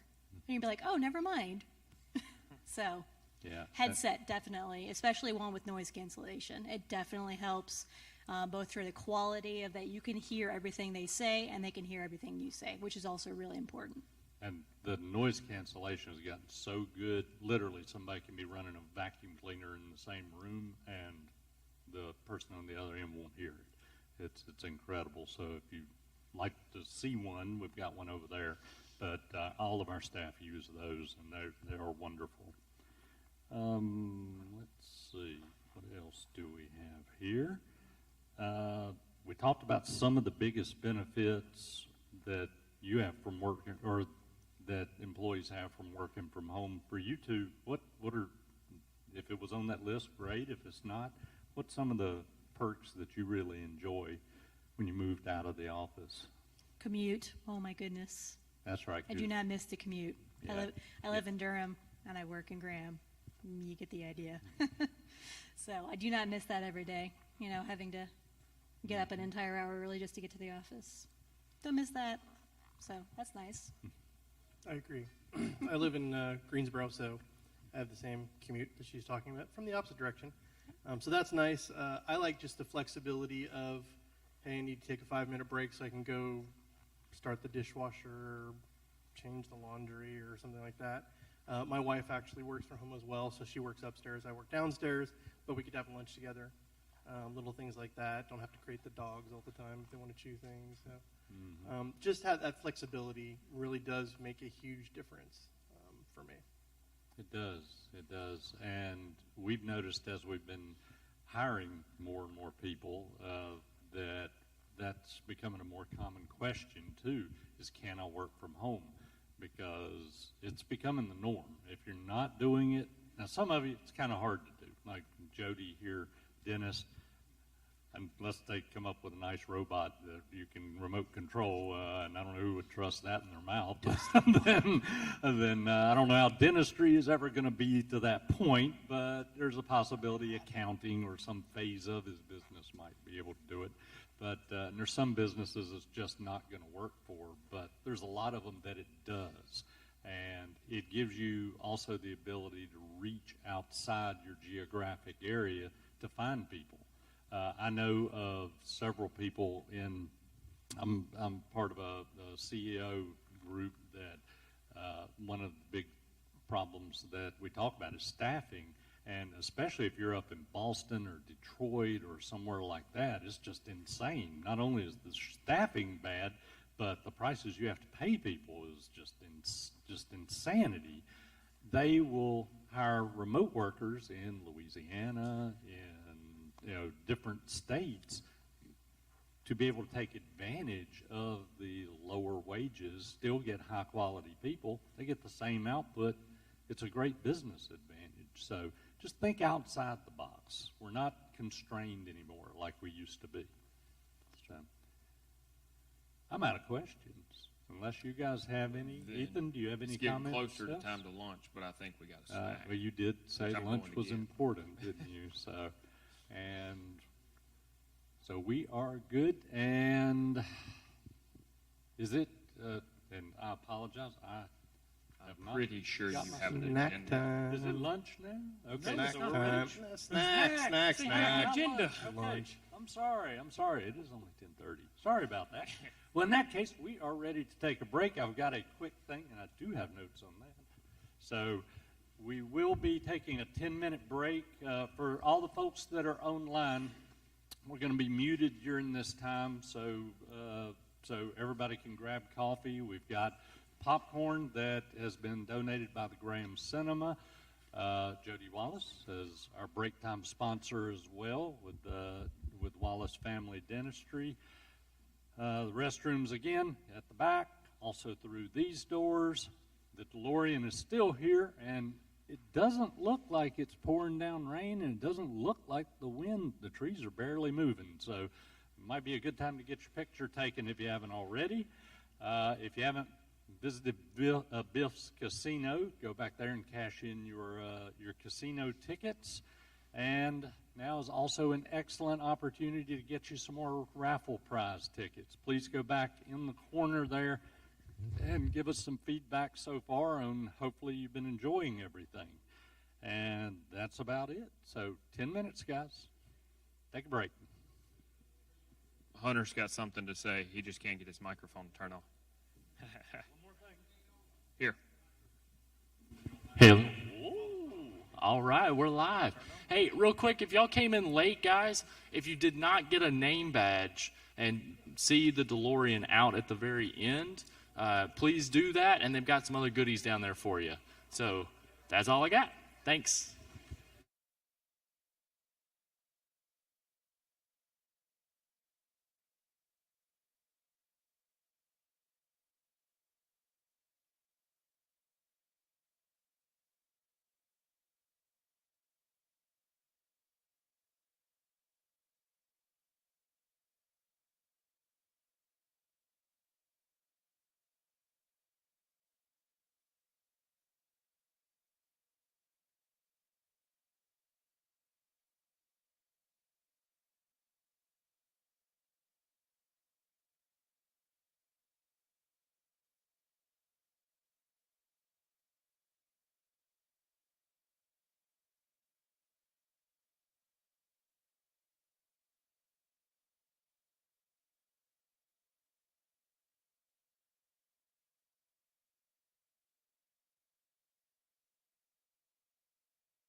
if everyone can take their seats, please, we'll go ahead and get started with the next segment.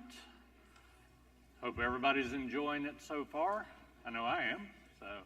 And that's hilarious. Don't let your marketing department go crazy without approval. So that's that's what that is. So funny stuff. Cracked me up when I saw it. I did want to mention, you guys may have noticed that the biff that we have is a little different from the one on the videos. Unfortunately, Rafe Martin can't be here today. He got COVID last week and didn't want to risk exposing anyone else. So he really, really hates that he couldn't be here today. So that's why we have our Biff impersonator. Dirk was kind enough to step in and wear the hair. So it's also hilarious. So I've got with me today Steve Floyd. He's with Jennings Bryan Insurance to help me out with this next segment. And we're going to be talking about insurance, compliance, and we're going to try our best to make this interesting. So, and not put them to sleep. So. I appreciate that. Insurance is as exciting as it gets, isn't it? Yeah, I know you all are excited to hear about it. But we'll chat. Ride, for sure. So, but I think we can keep it interesting. It shouldn't be a problem. And one of the reasons I was wanting Rafe to be here, so I'm going to have to fill in for him, is Rafe is our compliance officer at Comtech. And so he looks after our HIPAA compliance, things like that. And cyber insurance and HIPAA, they all kind of roll in together. There's a lot of overlap there. And really, to kick this off, cyber insurance is really there because you're assessing a business risk, and risk is different for everybody. These days, it can be the risk of competition. It can be a risk of, I can't get good staff. I'm having supply chain issues. Lately, that's a problem. But the big one right now that I see is that's hitting us is the cyber insurance and the way prices are going up. I know mine, even though we've had no incidents in 30 years, and we are as protected as I can imagine you can possibly be. We have every safeguard out there. My insurance still doubled from one year to the next. I don't know if you guys are experiencing the same thing, but it's steep, and that's not a fun expense. I mean, I hate to say it, you're not the bad guy by any means, but that's I'd much rather invest that money somewhere else in my company. But it's something that's necessary. You've got to have it these days. And a lot of times I run into folks that actually don't have any cyber insurance. And that's something that can be a little scary because they think that their general insurance covers cyber. And that's the first question I'd like to pose to you, Steve, is doesn't my general liability, doesn't that cover cyber? Because that's what I hear a lot. It's funny you would ask. No. And thank you for saying that insurance is not a bad thing to have. We're not bad people. Insurance companies are not bad. You know when you need us. When you see it on TV all the time. They're talked about. I worked for company side for 28 years before I came to the agency side about 15 years ago. I know what these folks have to go through. Cyber insurance is a new territory for insurance companies. It is moving so fast. The first introductions that you all did earlier, I sat there going, this is coming, but it's going to bring some things with it that have to be addressed. Insurance companies are trying to catch up. There is just so much activity with cyber insurance. General liability doesn't cover cyber insurance. Most of you have property coverage and you have general liability, workers' comp, automobile, all those wonderful things that you need to have to build a fence around your operations. Things come about in business that are hard to anticipate. Your general liability insurance is going to cover, property damage. Should you do damage to somebody's property while doing work for them? It will cover the bodily injury. So if somebody get hurt doing that or on your premises, or a myriad of different things. You know, the products that you put out there and sell for your customers. You know, those are all coverages. But insurance is just like, you know, and I hate to use an analogy like because I've become a car salesman, but it's kind of like you go out and buy a car. You can buy a car that has basic stuff, and then you can start adding other stuff to it. And that's really where we are with CyberLiability. Years ago, we had about 10, 15, 12 years ago, I think it was, employment practices liability we started seeing that in California, and it started moving itself across the country where, you know, an employee could actually go out and go against their employer if they felt like they were mistreated. You know, they didn't get the promotion, they were let go, or maybe they didn't even get hired. You know, and attorneys learned how to deal with that, and it became a big deal. CyberLiability is extremely much like that, and it's been over the last 10 years. Companies started talking about it about 10 years ago and started coming out with forms to address it and protect a business, but yet were they really aware of all the things that go into a computer system? And it's become very, very difficult. They have to hire experts to take care of that, to understand it. And then when there is a loss, they got to have somebody that has an understanding that goes about, you know, handling the situation. If you have a property loss, your house catches fire or a building catches fire, most companies have adjusters that can run out there. They have a lot of experience in that. They've been through before. A lot of them are actually fire inspectors that have worked for fire departments across the country. So they'll come in. They know exactly what to look for. Cyber insurance is a lot different because these hackers, these people who are out there trying to gain access to your systems are extremely intelligent, and they have, and time's on their side. We were talking a couple weeks ago, and you mentioned that there was a company that suffered a cyber incident, and the company sat there, the hacker sat there for 4 years before they showed up. Not quite that long, but it was over 90 days. Well, for 90 days, but they can sit there for a number of years. If I've seen some things, and just watch what's going on your system. That's a little bit discerning to me that there's somebody out there watching what I'm doing on my system, and they're doing the same thing to you. And you have a lot of information on your system, and how do you protect it? Yeah, that's true. In your binder, we've actually got I've got a blog article that talks a little bit about the need for cyber insurance. And one of the things that you may not think about is, even if you have cyber insurance, is that it may not actually pay when the time comes. We're getting a little bit of a hum. Is there something we can do on this end to help with that? Oh, there you go. Perfect. Thank you. I don't know if y'all could hear it, but with these speakers, we were getting it up here. But basically, it comes down to doing your due diligence. If you're not taking the necessary steps to protect yourself, protect your business, protect your private information, and that private information could be something as simple as your employees' Social Security numbers.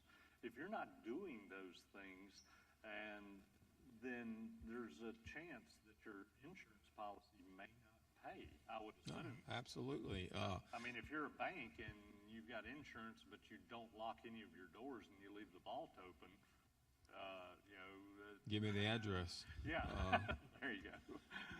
But yeah, it's just, it seems simple, but it's not really. It's, software is out there, and we all use it, and there are updates that come about for software. We get really busy running our businesses, and sometimes we fail to, do the due diligence that we should to protect our operations, or to protect the people who are within our operations, or the people that we are working with, our clients. The simple thing of I love it when I get my notices to change my password. It drives me nuts. But I understand the necessity of it, and I understand the necessity of it being a certain number of characters and this and that and the other. It's required, and it needs to be. When you go out and get cyber insurance, they're going to ask those type of questions. Are you updating these things? Are you changing passwords? What's your plan should something take place? If you have an actual cyber attack or data breach, what are you going to do about it? They want to know what you're doing before they issue insurance. Cyber insurance is no different than anything else. It comes with a list of questions, and they have to be answered in a certain way, and they have to be honest answers. And so there's a lot of information that's needed so that the company can determine, are you a good risk or are you not a good risk? How much are you going to pay? You said yours doubled, and I can't imagine that there's anything you haven't done to protect your operations. All of you have information on your system. You got names, addresses, phone numbers, driver's license numbers, social security numbers, and you got that for your employees. But what about your clients that you work with? You've got some of their information out there that's valuable. If you have health insurance, you even open the door even more. The crack becomes wider and wider for a hacker to gain access to your system. Yeah, very true. I think you read my notes because that was my next question in here is, I hear a lot of folks say, well, I'm not really a target. Why do I need cyber insurance? And is there anyone here that doesn't keep private information like all the things you just mentioned on hand? Yes, we all do. That information is there. Yes, we may not have the secret formula to Coke. We may not have something like that, but all of us have data that if it got out would be a really big problem. Just imagine if you did get hacked and forensics clearly showed that all of your payroll files got stolen. Well, I don't want to have that conversation with my employees that hey, all your social security number, birth date, everything else is out on the dark web for sale. That's a bad, bad day. And we need to take precautions that doesn't happen, but just like you buy fire insurance for your home, you don't want to fire for it, but you darn well want to be protected because the risk is there and it could happen. And that's what the cyber insurance is for. Well, exactly. It's there to protect you, and it's protect also your clients. If you're out there, going back and forth, with companies, and I do that a lot. I send emails out to them and all that. And I think I saw a thing, and you probably know better than I do, Mike, that I think 91% of the cyber attacks, data breaches happen because of emails. And it's just, it's become so easy for us today to do that, and hackers know that, and that's what they're watching for.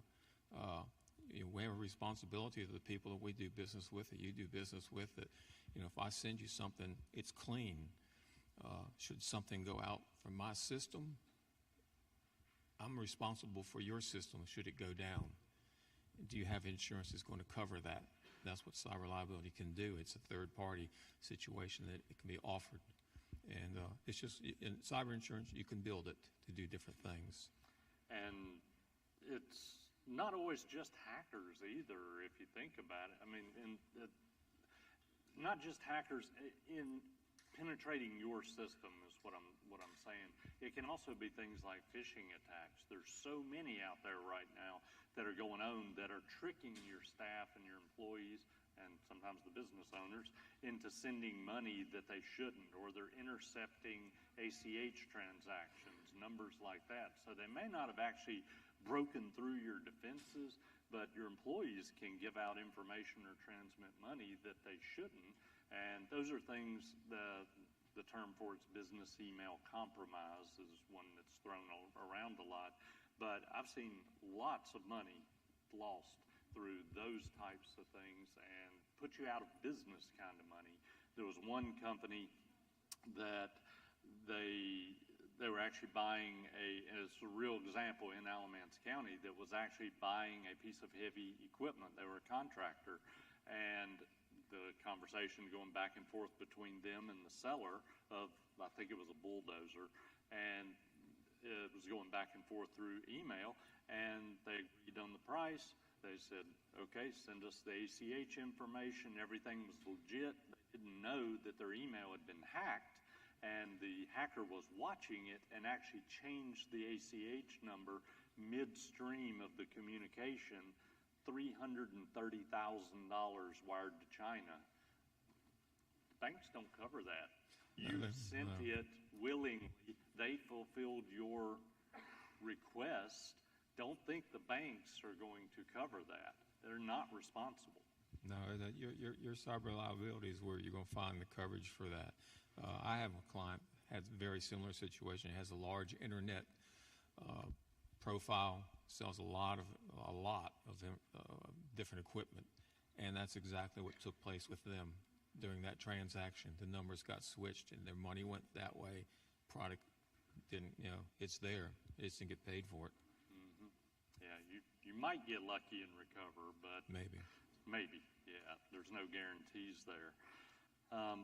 Well, with everything that we just said, why did my rate increase so much?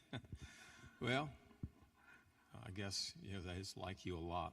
They like a lot of us a lot, I'll bet. How many people did get rate increases this last year?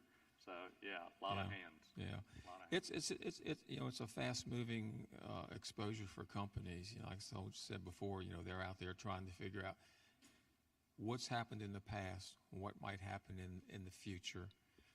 How are we going to, a company? And let's face it, insurance companies are just like the rest of us, or a lot of us. They're out there to make money, and we can throw stones at that all we want, but they're giving you a contract based on what you tell them you're about.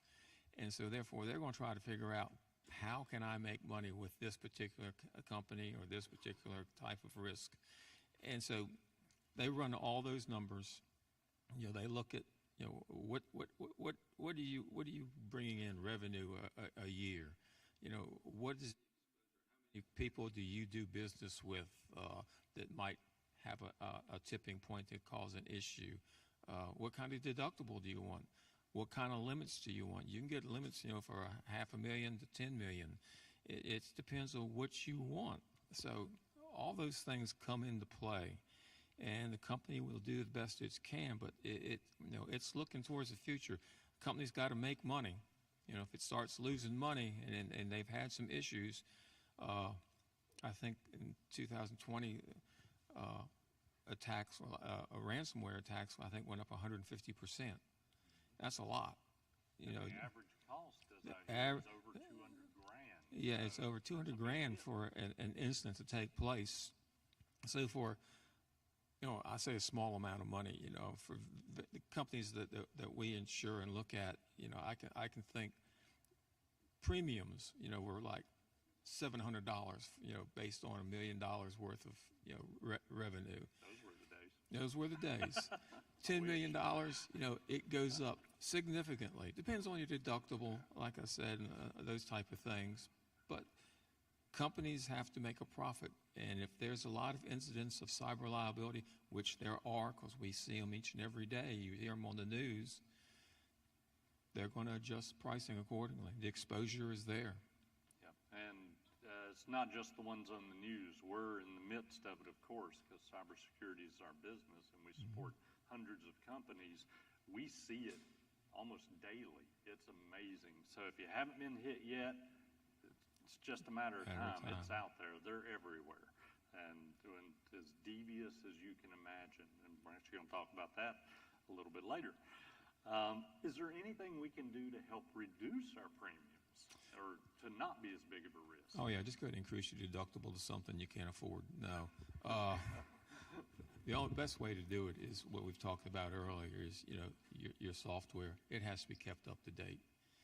If there's some adjustments that need to be made, or some improvements need to be made, you need to do it. There's a cost to that. I get it. But at the same time, it's a safety for you. Changing of passwords, it's necessary. You have to keep them up to date. Everybody's out there watching. It's all about those type of things. Get an expert like Comtech. They're sitting here. They know everything there is to know about the computer world. I'm an insurance agent. I'll help you with the insurance. They're going to help you with what's really important to run your business and keep your business safe when it's out there. And one of the things that I've noticed along that same regard is that, does everybody remember the surveys that you used to get a couple, 3 years ago from about cyber insurance? It had like 6 questions on it, very, very simple. Well, now it's a multi-page document it's and long. with language in it that most people barely understand. They're asking so much more because they're doing these risk assessments, and they want to know, sometimes they want to know, or they specify, you must be using this particular piece of software or this particular antivirus in order to qualify for the insurance, or so your renewal will be processed. And those things are complicated. We're here, we can help you fill them out. We do it every week. We get at least one a week that we're helping to fill out for clients because they don't know the answers. And the danger is if you answer it incorrectly and they judge your risk level based on your survey and you said, yes, I have SentinelOne installed and a SOC monitoring my network, and you really don't, that's pretty much an instant rejection. That's a pretty claim, fast incident. Yeah, it's going to get you well, not going to get you canceled until the renewal comes up, but it's going to probably get your claim denied. It's just, honesty is tough. I mean, like I said, those applications are extremely difficult. I can't answer some of those questions. I have to go to someone like Comtech and get some help. Say, tell me what this is saying. All you computer folks have all these different little initials and things, and I don't get them. I'm sorry. But, I'm learning. And but that's where a Comtech can step in and help, because the applications are long. They used to have 6 questions. As it's gotten more difficult and we're seeing more cyber attacks and data breaches, Sure. There's just more information needed. And we learn something every time we come to CyberCon when we come on stage. One most important one is, when does my next segment end? Guys, when does this one end? So I've got 5 minutes left? Okay, all right. Well, then let me zoom on along here, because I did want to touch real quick on compliance. Insurance is vital, because, like I said, that can put you out of business. But if you're not compliant and you're in a compliance industry, then that can also be a game changer as well. And let me stand up so the clicker will actually work. Hopefully. There we go. Yeah, in your binder is a HIPAA compliance checklist, and I know a lot of you in here are in the medical field, and you're hopefully are all HIPAA compliant, and you go through the different procedures and such. But HIPAA compliance is complicated. It's a lot more difficult than most people think, and if you're not working with a coach, basically, to get it done, then you may not be compliant. One real easy thing, I'll just zoom in on it here. Perhaps. There we go. Yeah, for example, for all of you, how did you do on your high-tech Subtitle D privacy audit last year? Last time you submitted all your paperwork. Do you even know what that is? I didn't have a clue. That's why we have a compliance officer, and we work with a compliance group to get that done. There are 6 required annual audits for HIPAA compliance. If you don't do them, if you fail on any of these to not have them, you're not HIPAA compliant. So that could be an issue. And it can become a really big issue. Again, the clicker's a little slow here.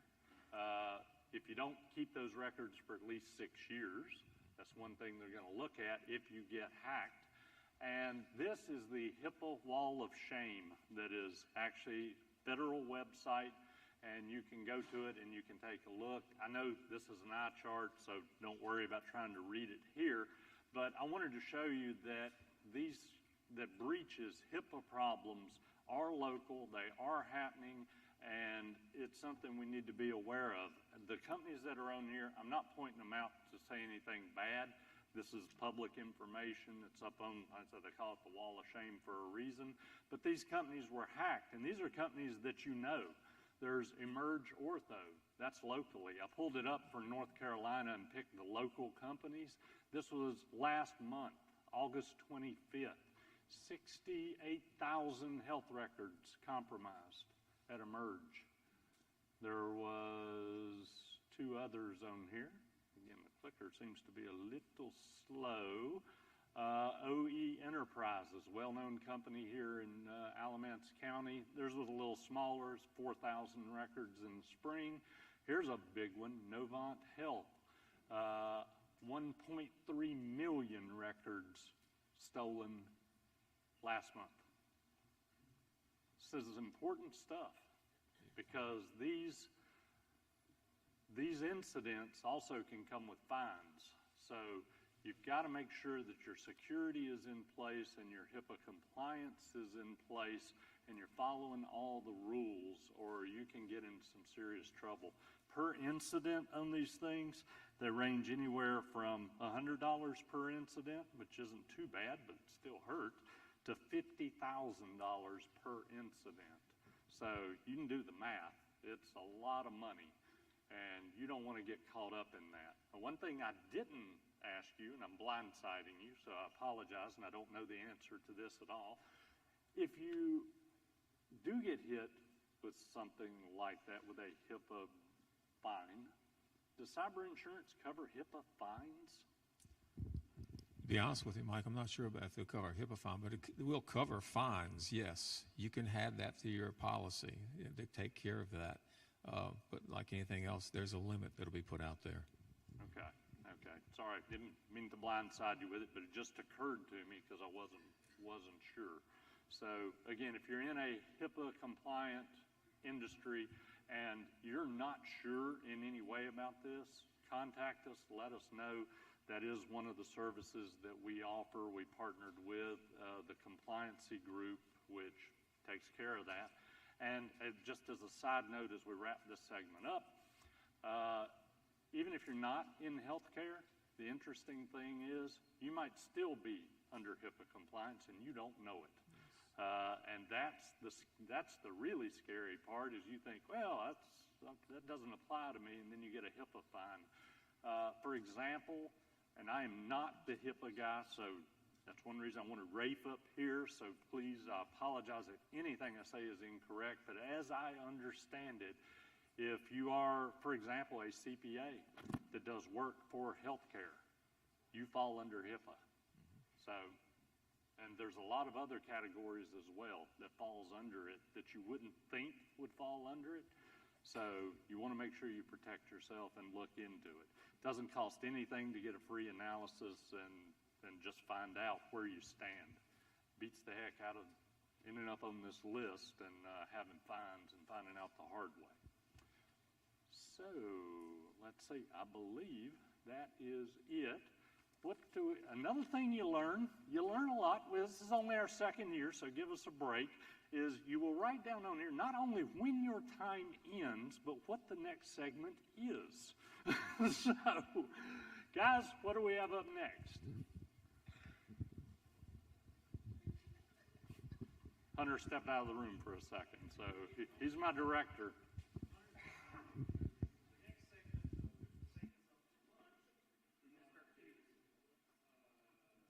Modern threats? Yes. Fantastic. Okay. Sorry about that, guys. Like I said, we're just introvert techs trying to do something great. So, all right. Yep. Let's set this out. Steve, thank you again so much for being up here. I really appreciate it. I hope they got some info. I know I learned a lot. Thank you. All right, well, let's get into some modern threats. So, brought Ethan, Marty, back up here, and Dirk, because those guys are immersed in Biff, I'm sorry, yes. You didn't have the hair, so I didn't recognize you. So, these guys are immersed in the threats that are happening and hitting our customers right now.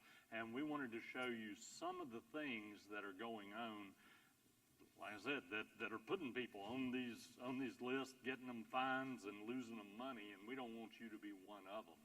And I do have the obligatory statistics slide. I promise only one. I wanted to make sure I wasn't going to bore anybody with statistics. So the very first slide is, can you advance that one for me, Paul? Thank you. The reports are in for 2021, and the FBI reported nearly $7 billion lost due to cybercrime in 2021. But the curious thing about that is they say they only expect about a third of it got reported. And I can agree with that. But with all the ones that we see and the people losing money, they rarely ever report it to the authorities.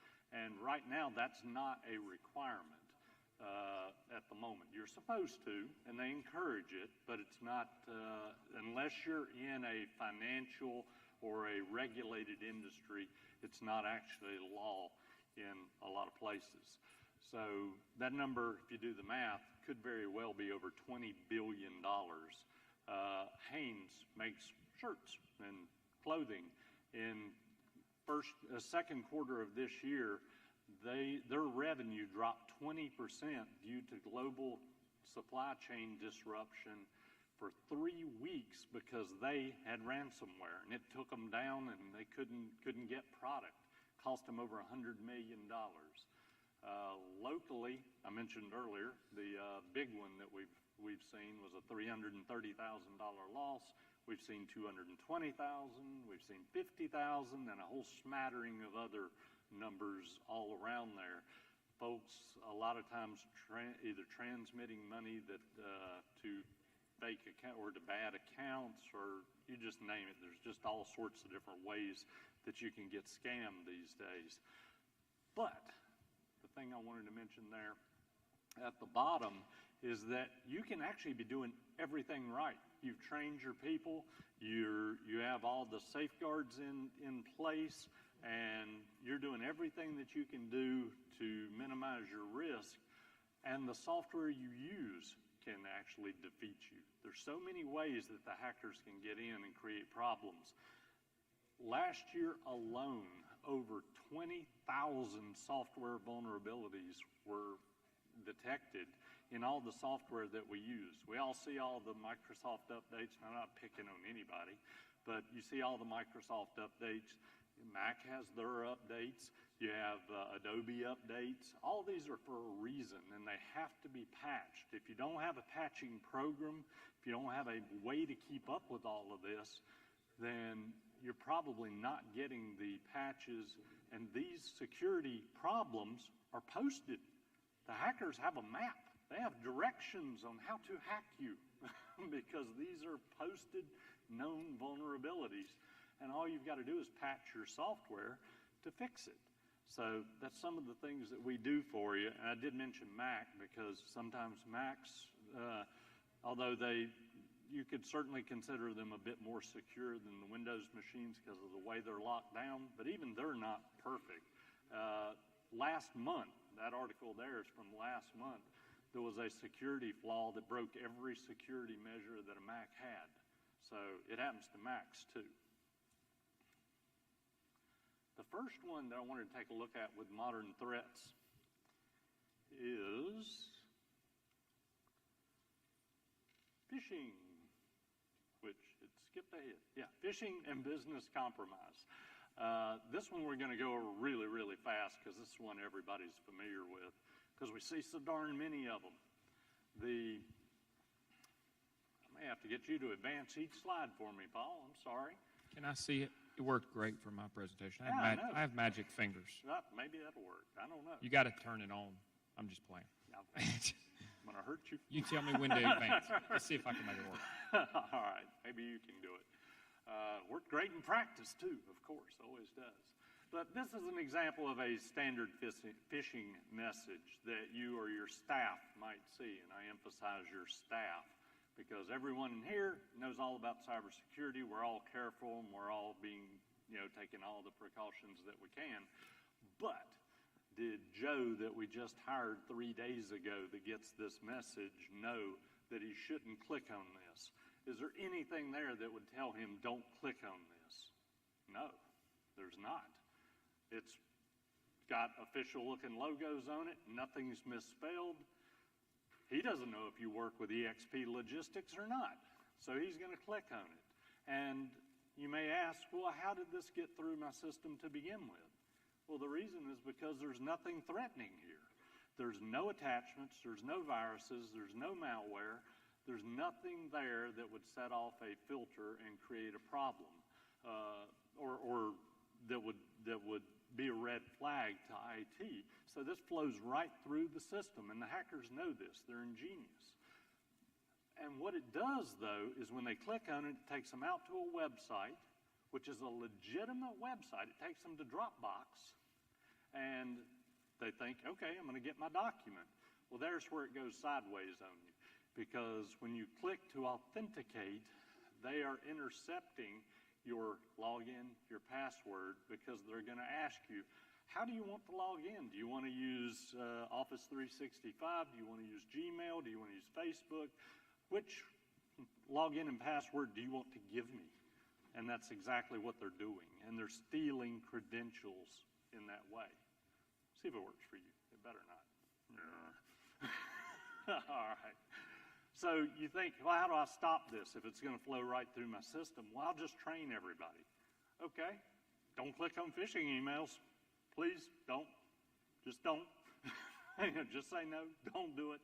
Well, that doesn't necessarily work, although it definitely helps, because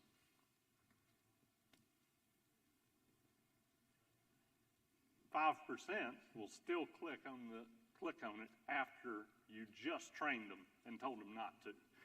If you don't do any training, 20% will click on them. And those are real numbers. We do phishing training, and we see this on a regular basis.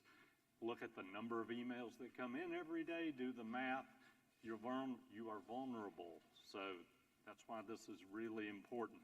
Curious side note, and y'all may have heard this as well, but they say in America that 6% of Americans think that chocolate milk comes from brown cows. I'm pretty sure that's the same 5% people. Oh, well. Next. Let's talk about ransomware for just a second.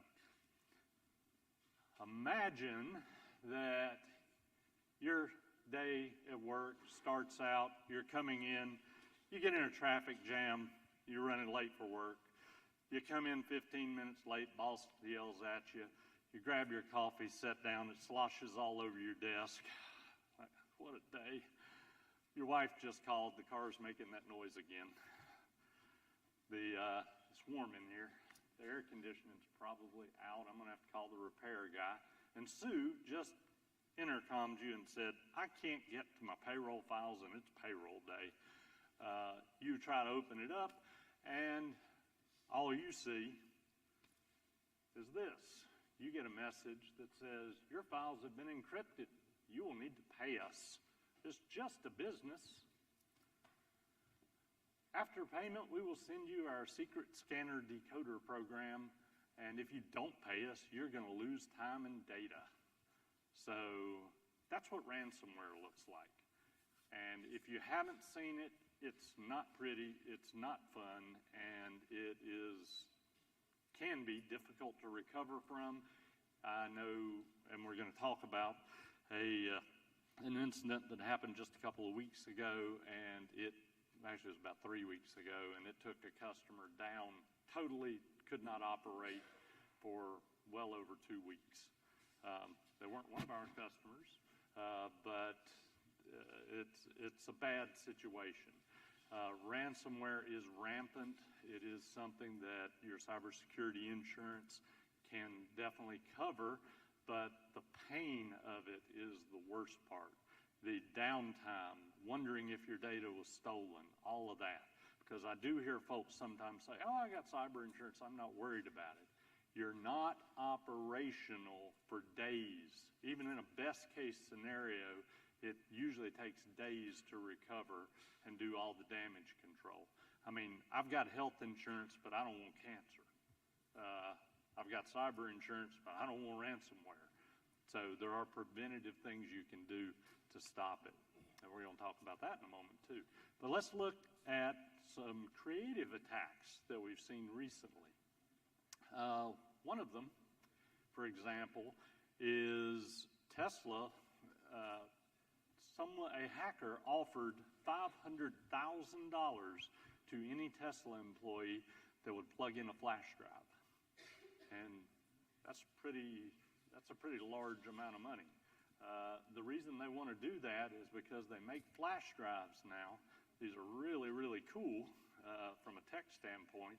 They call them rubber duckies, and they work just like a keyboard, except they type like 10,000 characters a second. So you plug one of these things in, and it's just like the hacker sat down inside your business and just went to town.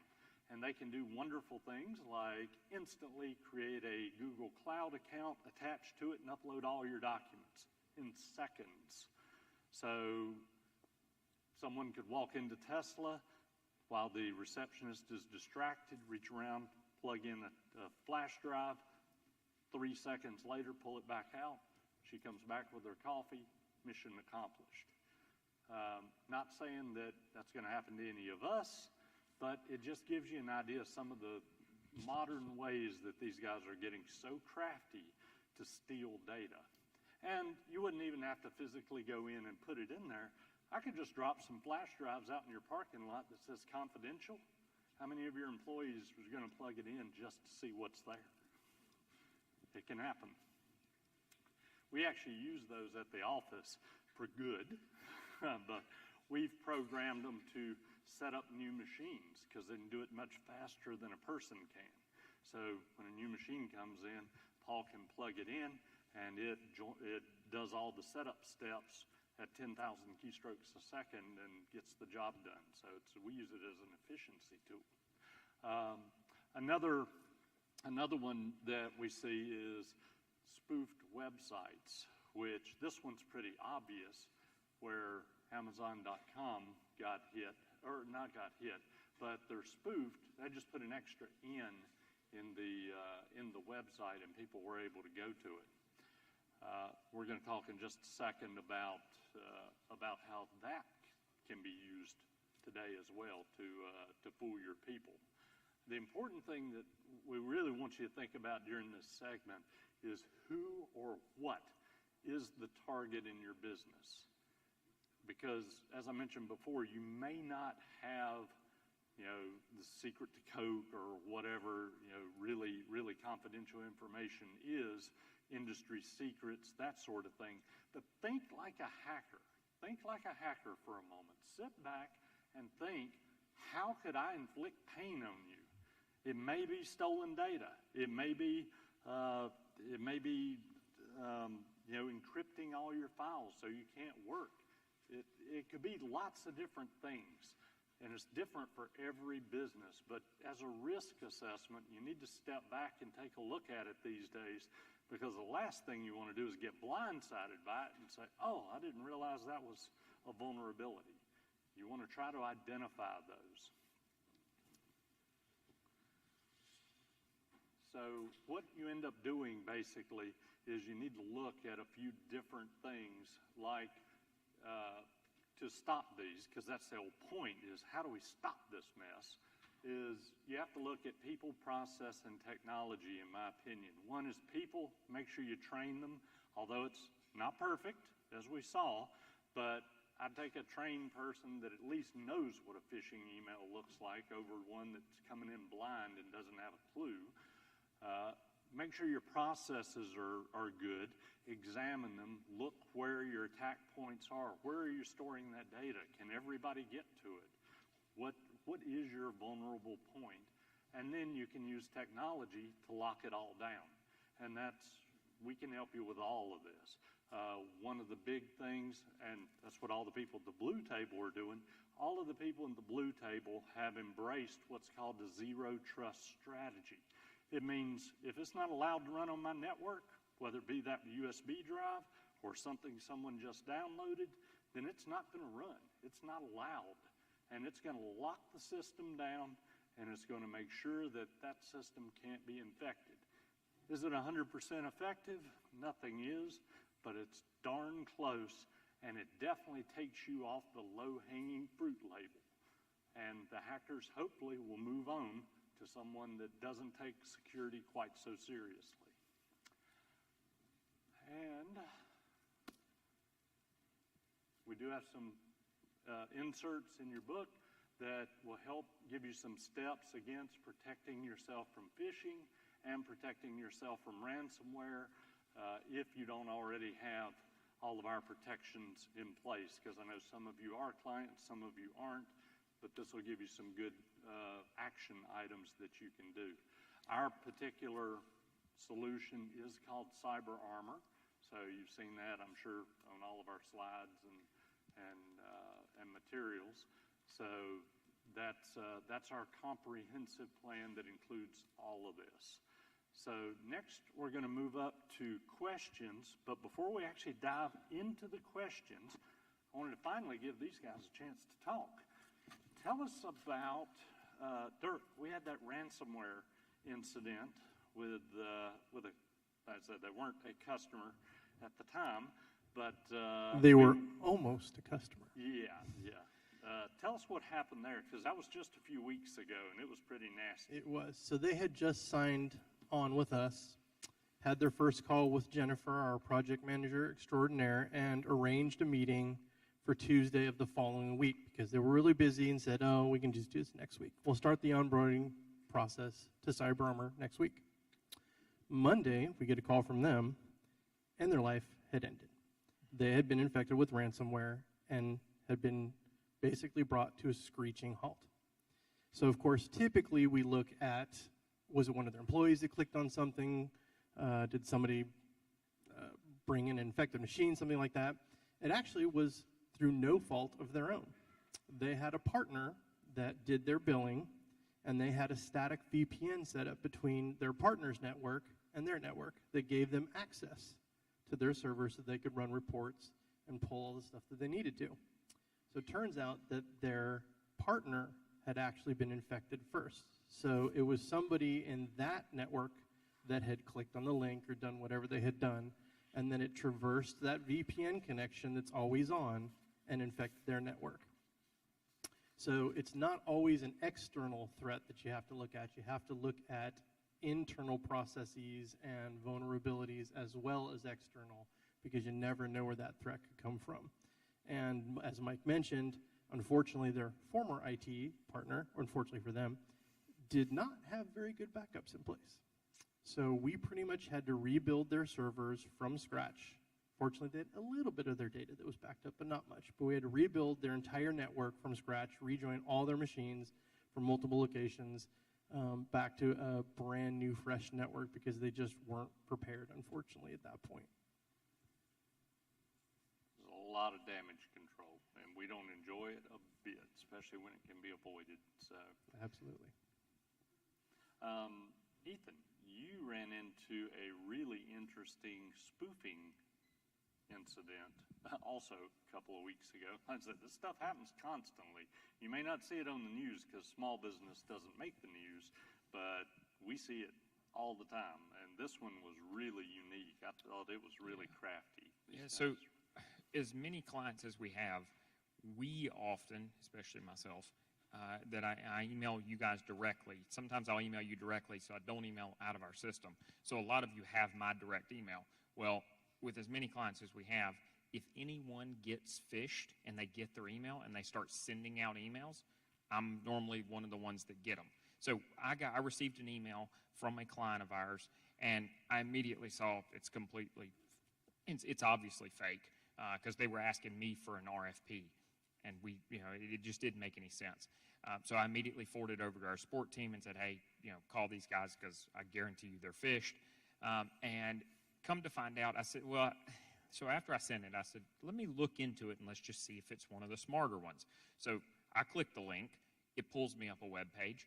It looks identical to their web page, to our client's web page, except for everything in the background is grayed out. So it has their normal web page, but it's all grayed out, and it says, scroll to the bottom to click the link for the RFP. So what the hackers or bots, whatever it was, did was they went to their website, they took a static screenshot of their website, created a separate website, uploaded it, so that way any of their clients that clicked on it would go, oh yeah, that is so-and-so, and they would click the link. And when you click the link, it takes you out to the typical page and says you can log in 55,000 different ways, whichever password you would like to give me. And when they get that password, then they're off. So I just thought it was interesting. It was over the top that they had took the time to take a screenshot of the client's website and then create another website and send everybody there. And I thought that's interesting. Mm-hmm. It is. And so much of it seems, as Steve mentioned, seems to originate through emails. Email is it's a very weak point that people are very vulnerable against. So you need to have really good filtering, really good training, and then really good technology behind it. So, because you have to assume that they're going to click on it. I mean, that's the whole idea, is that assume the worst. I mean, we hope for the best, but assume the worst. The people are going to click on things. So you want to make sure you've locked it down and made sure that when they do click on it, the minimal amount or zero, hopefully, damage can be done. And it is attainable. You can do that, but you have to have the right technology in place to make it happen. So if you are interested in learning more about that and how to lock your networks down, be sure grab anybody with the Comtech shirt and we can help tell you about it. If you want to know how it actually works, then talk to any of the people at the blue tables. Those guys know they have taken those steps and they're as secure as modern technology allows. So one other thing I wanted to highlight is if you're sitting in the audience and you're sitting here going, because this, for the record, this is the way I used to be, is I don't really care, like the rubber ducky example. If they want to take my documents, I don't care. Like my personal documents, have them. I don't have anything in there that matters. I'm writing a letter to my cousin or whatever it is. I don't have anything. Or, for email, a lot of people go, I don't really care. If you get into my email, it's really not that big of a deal. I don't do anything confidential. The problem is, back to your point earlier, is if you think like a hacker, you can use that information. So a good example is if I can get your documents, if you're the right person, if I can get your documents and I can figure out where, like if for a company especially, if I can figure out where your cybersecurity insurance policy is located, I can read through the whole policy and I can figure out that you are labeled a high-risk company or a low-risk company and you've got $30 million in insurance. If I'm successful in getting you ransomware, I'm not going to ask for $1 million. I'm going to ask for $20 million.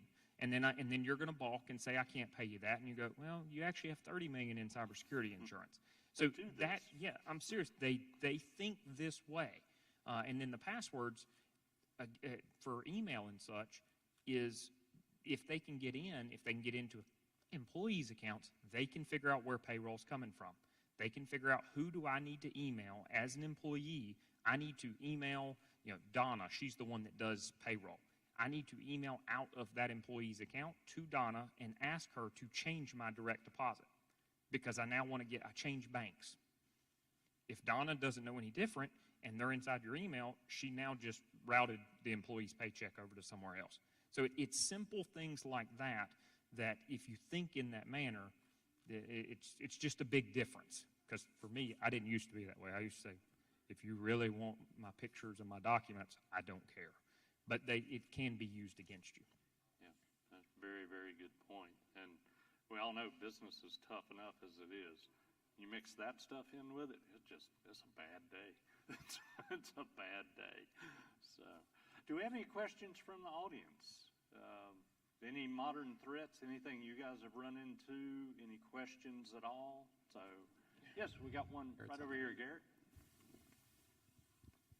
So I'm just curious, I would be the person that our employees would call if something funny was happening, right? They will report it to me. I noticed, Ethan, you just said something about that email that you forwarded. Is it right that they should not forward a suspicious email to me? I typically say either call me or take a screenshot of it and then email me the screenshot. Are we in trouble if they take that suspicious email and forward it to me?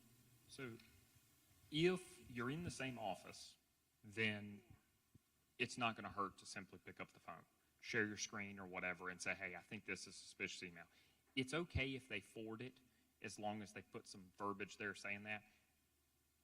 For your point, yes, it's probably not the best idea to just if they just forward it over to you and just say, hey, look at this, like you're probably going to click the link because it's coming from somebody you trust. But I would just tell them definitely add some context there.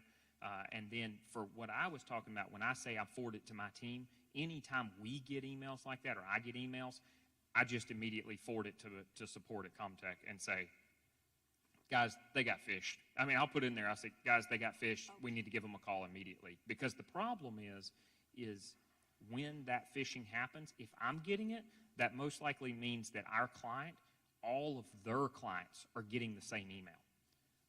Because that's the problem with this crap. I don't have a better word to use for it, is when this happens, it hits one, and then it just spreads. And then if it hits one over here, it spreads, and it just keeps going. So, but if it's internally, I think that's a good communication thing internally to say, hey, if you see something that looks fishy, don't forward it. Just give me a call, and let's look at it together. Any other questions?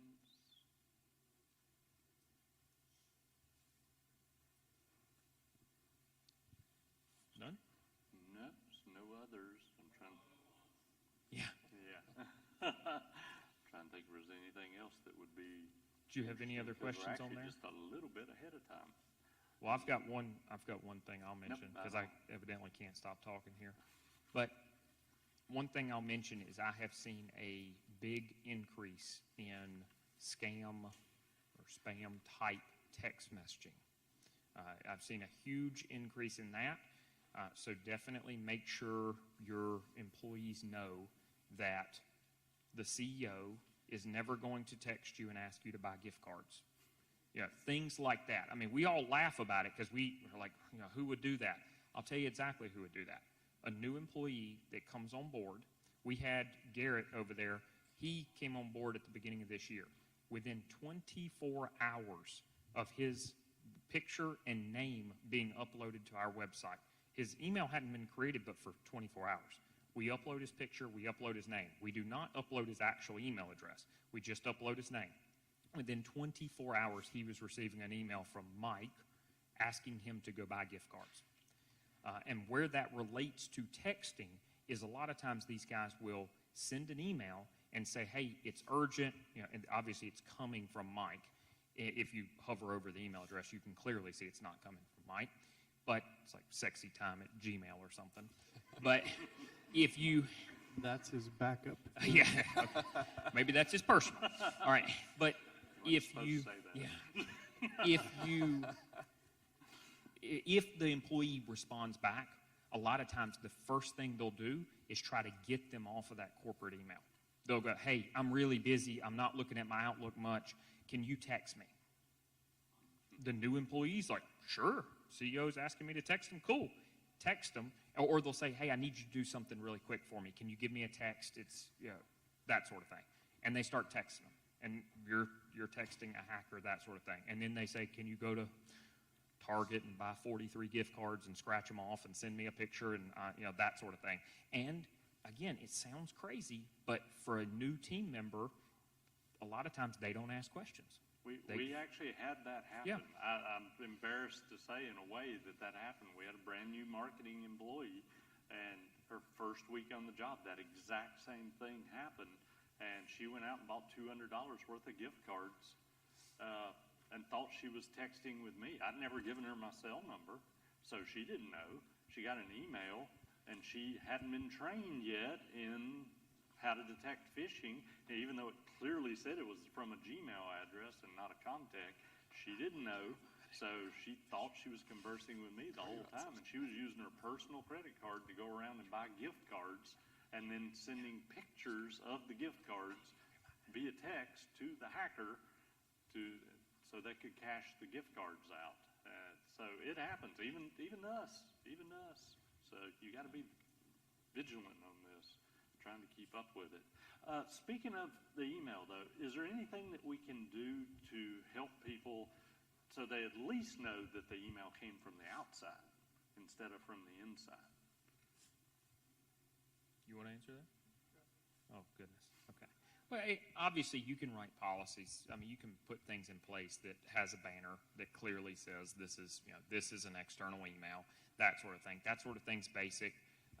But you can also there are other tools that we use as well where it has a big bar that says something like, this email is outside your organization, and this user has never sent you an email. Be very careful, and you can quickly click mark as phishing or report as safe, that sort of thing. So there are things that you can definitely do. But unfortunately, like I said, everything's not foolproof. I mean, it's not 100%, because if somebody gets phished and they get their password of your internal employee, they can start sending stuff to other internal employees, and it's not going to say this is coming from external. This is, that sort of thing. Yeah.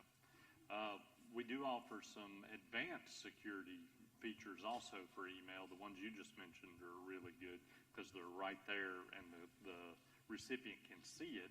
But we also have things that are going on in the background. Again, the folks at the blue tables have all of this, and they may not even be aware of some of the steps that we do in the background. We have a security operations center that's actually monitoring all of the emails that are flowing through the system through Office 365 as an example. So if someone tries to log in from Germany or North Korea, it's going to set up an immediate alert and block that login, unless we've already approved it for international travel, that sort of thing. If there are rules that start getting created, which is a typical hacker method, they'll go in, and once they access your system, they want to be transparent. So they'll set up a silent forwarding rule that forwards all of your emails outside to their hacker account. You're still operating as normal, don't know anything's going on, while they're reading every copy of everything you've sent and received. And those rules get implemented. Our SOC sees that, and again, red flag. When we've got lots of different things like that. There's another one it's called impossible travel. If I log into my Outlook right here in Burlington and 30 seconds later I'm logging in California, that's again an impossible travel rule that we have put in place. Sets off a red flag, can initiate a lock on the system, because you want to make sure if your credentials get hacked, no matter how they get hacked, you want to make sure there are alerts and procedures and processes that help protect you from yourself and from your staff, that sort of thing. So all of that are some steps that we do offer as well. Yeah, one of those rules actually allowed me to, I think we got a question, Anthony. One of those rules allowed me to figure out one of our employees was traveling and working, as they traveled, which fine by me. I don't care. It doesn't make any difference. That's one of the benefits of working from home. But we got a trigger that said this person was in, California, and I went, what? I didn't know you were going on vacation. I expect you at work. And she said, yeah, I'm traveling. I'm going to see some family out here. I'm out here for a couple weeks. And I went, okay, cool. Ethan, just curious, if you've been phished, if someone's gotten in, is the best and only thing you can do immediately is change your password? Is there anything else you can do or should do? You want to take that one, Dirk? I've been talking a lot. You look like you need to talk. Not really. That's obviously the best thing to do, is to make sure that they don't have access to those same credentials. You also want to make sure they haven't set up any rules like they're talking about in the background, because that's what's going to set up ways for them to be sneaky. Rules that automatically delete emails that they send out. So if they have those rules in place, they may still have something in the background that's still working. So it's not just credential-based. So you also want to make sure there's no rules there. And I think we're down to only 2 minutes left. So I wanted to conclude. That was a great question, Scott. But I want to conclude with you need to determine if you have been phished, what the exposure is, what the damage is. If you are not belittling anyone, but if you're on the manufacturing floor and you have no access to anything to begin with and you get phished, the damage is probably going to be less. If you're in senior management and you get phished, the damage could be significantly more because you're dealing with more sensitive information. In that same regard, no one in this room should, including us, including me, should be an administrator on your email accounts. And that may sound odd because, well, I got to get my work done. Yeah, you can, but you can log in as an administrator as a separate account. The reason for that is I am a target. I'm the president of the company. I'm out there on YouTube. I'm out there on the website. I'm a target. I am a target. And if you are in the same position, you are a target no matter what. I don't care how big you are or how small you are a target. If you're an administrator on the account and you get breached, your whole system is breached. So if I have to do something administrative, I either log into the system as an administrator or I actually put a ticket in with these guys, literally, because I don't want to touch it. I am a target and I'm vulnerable. He cannot make the clicker work. We are not giving him admin credentials to anything. That's a whole nother story. But still, it's something to consider, and an action item you can look at right now is if you are an administrator on your system, whether it's email or even network administrator, you should reevaluate that and think for a moment, do I really, really need that? Or could I just log in as administrator for the one time a month when I actually need that privilege? And that's something to consider. And that's free, by the way. Yeah. Yeah, that's 100% free to have a separate account like that. You limit your exposure anywhere you can. So I think that is about it. So I am going to read the lunch notes. I know you're happy. I am happy. I'm hungry. Yep, we do have a good lunch here, and as soon as I find it, I thought I had it right there. Where is it? Lunch, there we go. Yes, we are going to have lunch, and we will kick things back off at 12:45. Everyone already knows where the restrooms are because we already talked about that. Don't forget, get your picture taken in the DeLorean. The weather still looks like, surprisingly, it's cooperating. The guys will be getting lunch at 12:20 that are with the DeLorean, so run out there and get it done if you haven't done it already. We still got the casino going, and the raffle tickets will be drawn at the end of lunch, so we'll give the prizes away. If you haven't already, please step back to the corner there where David is waving his hand. And the doors are opening so you can get your video taken. It only takes a few moments. You got to do it quick because we are going to do the raffle, so make sure you get that done during lunch. For you guys online, we are going to be muting everything because we're going to be rocking it out in here during lunch. So we're going to mute the live stream. Again, the lunch is from Village Grill, and we're going to ask, as soon as I release you, that our blue table, our VIPs, go first, so you guys can just go back. Our staff is back there ready to serve, and we'll see you guys back at 12:45. And Mr. X, that I know we all are waiting to see, he will be here on stage, and we'll get to see that presentation, which is going to be pretty cool. You'll get to talk to a real hacker, the guy that's been on the other side. So, all right, blue tables, help yourself.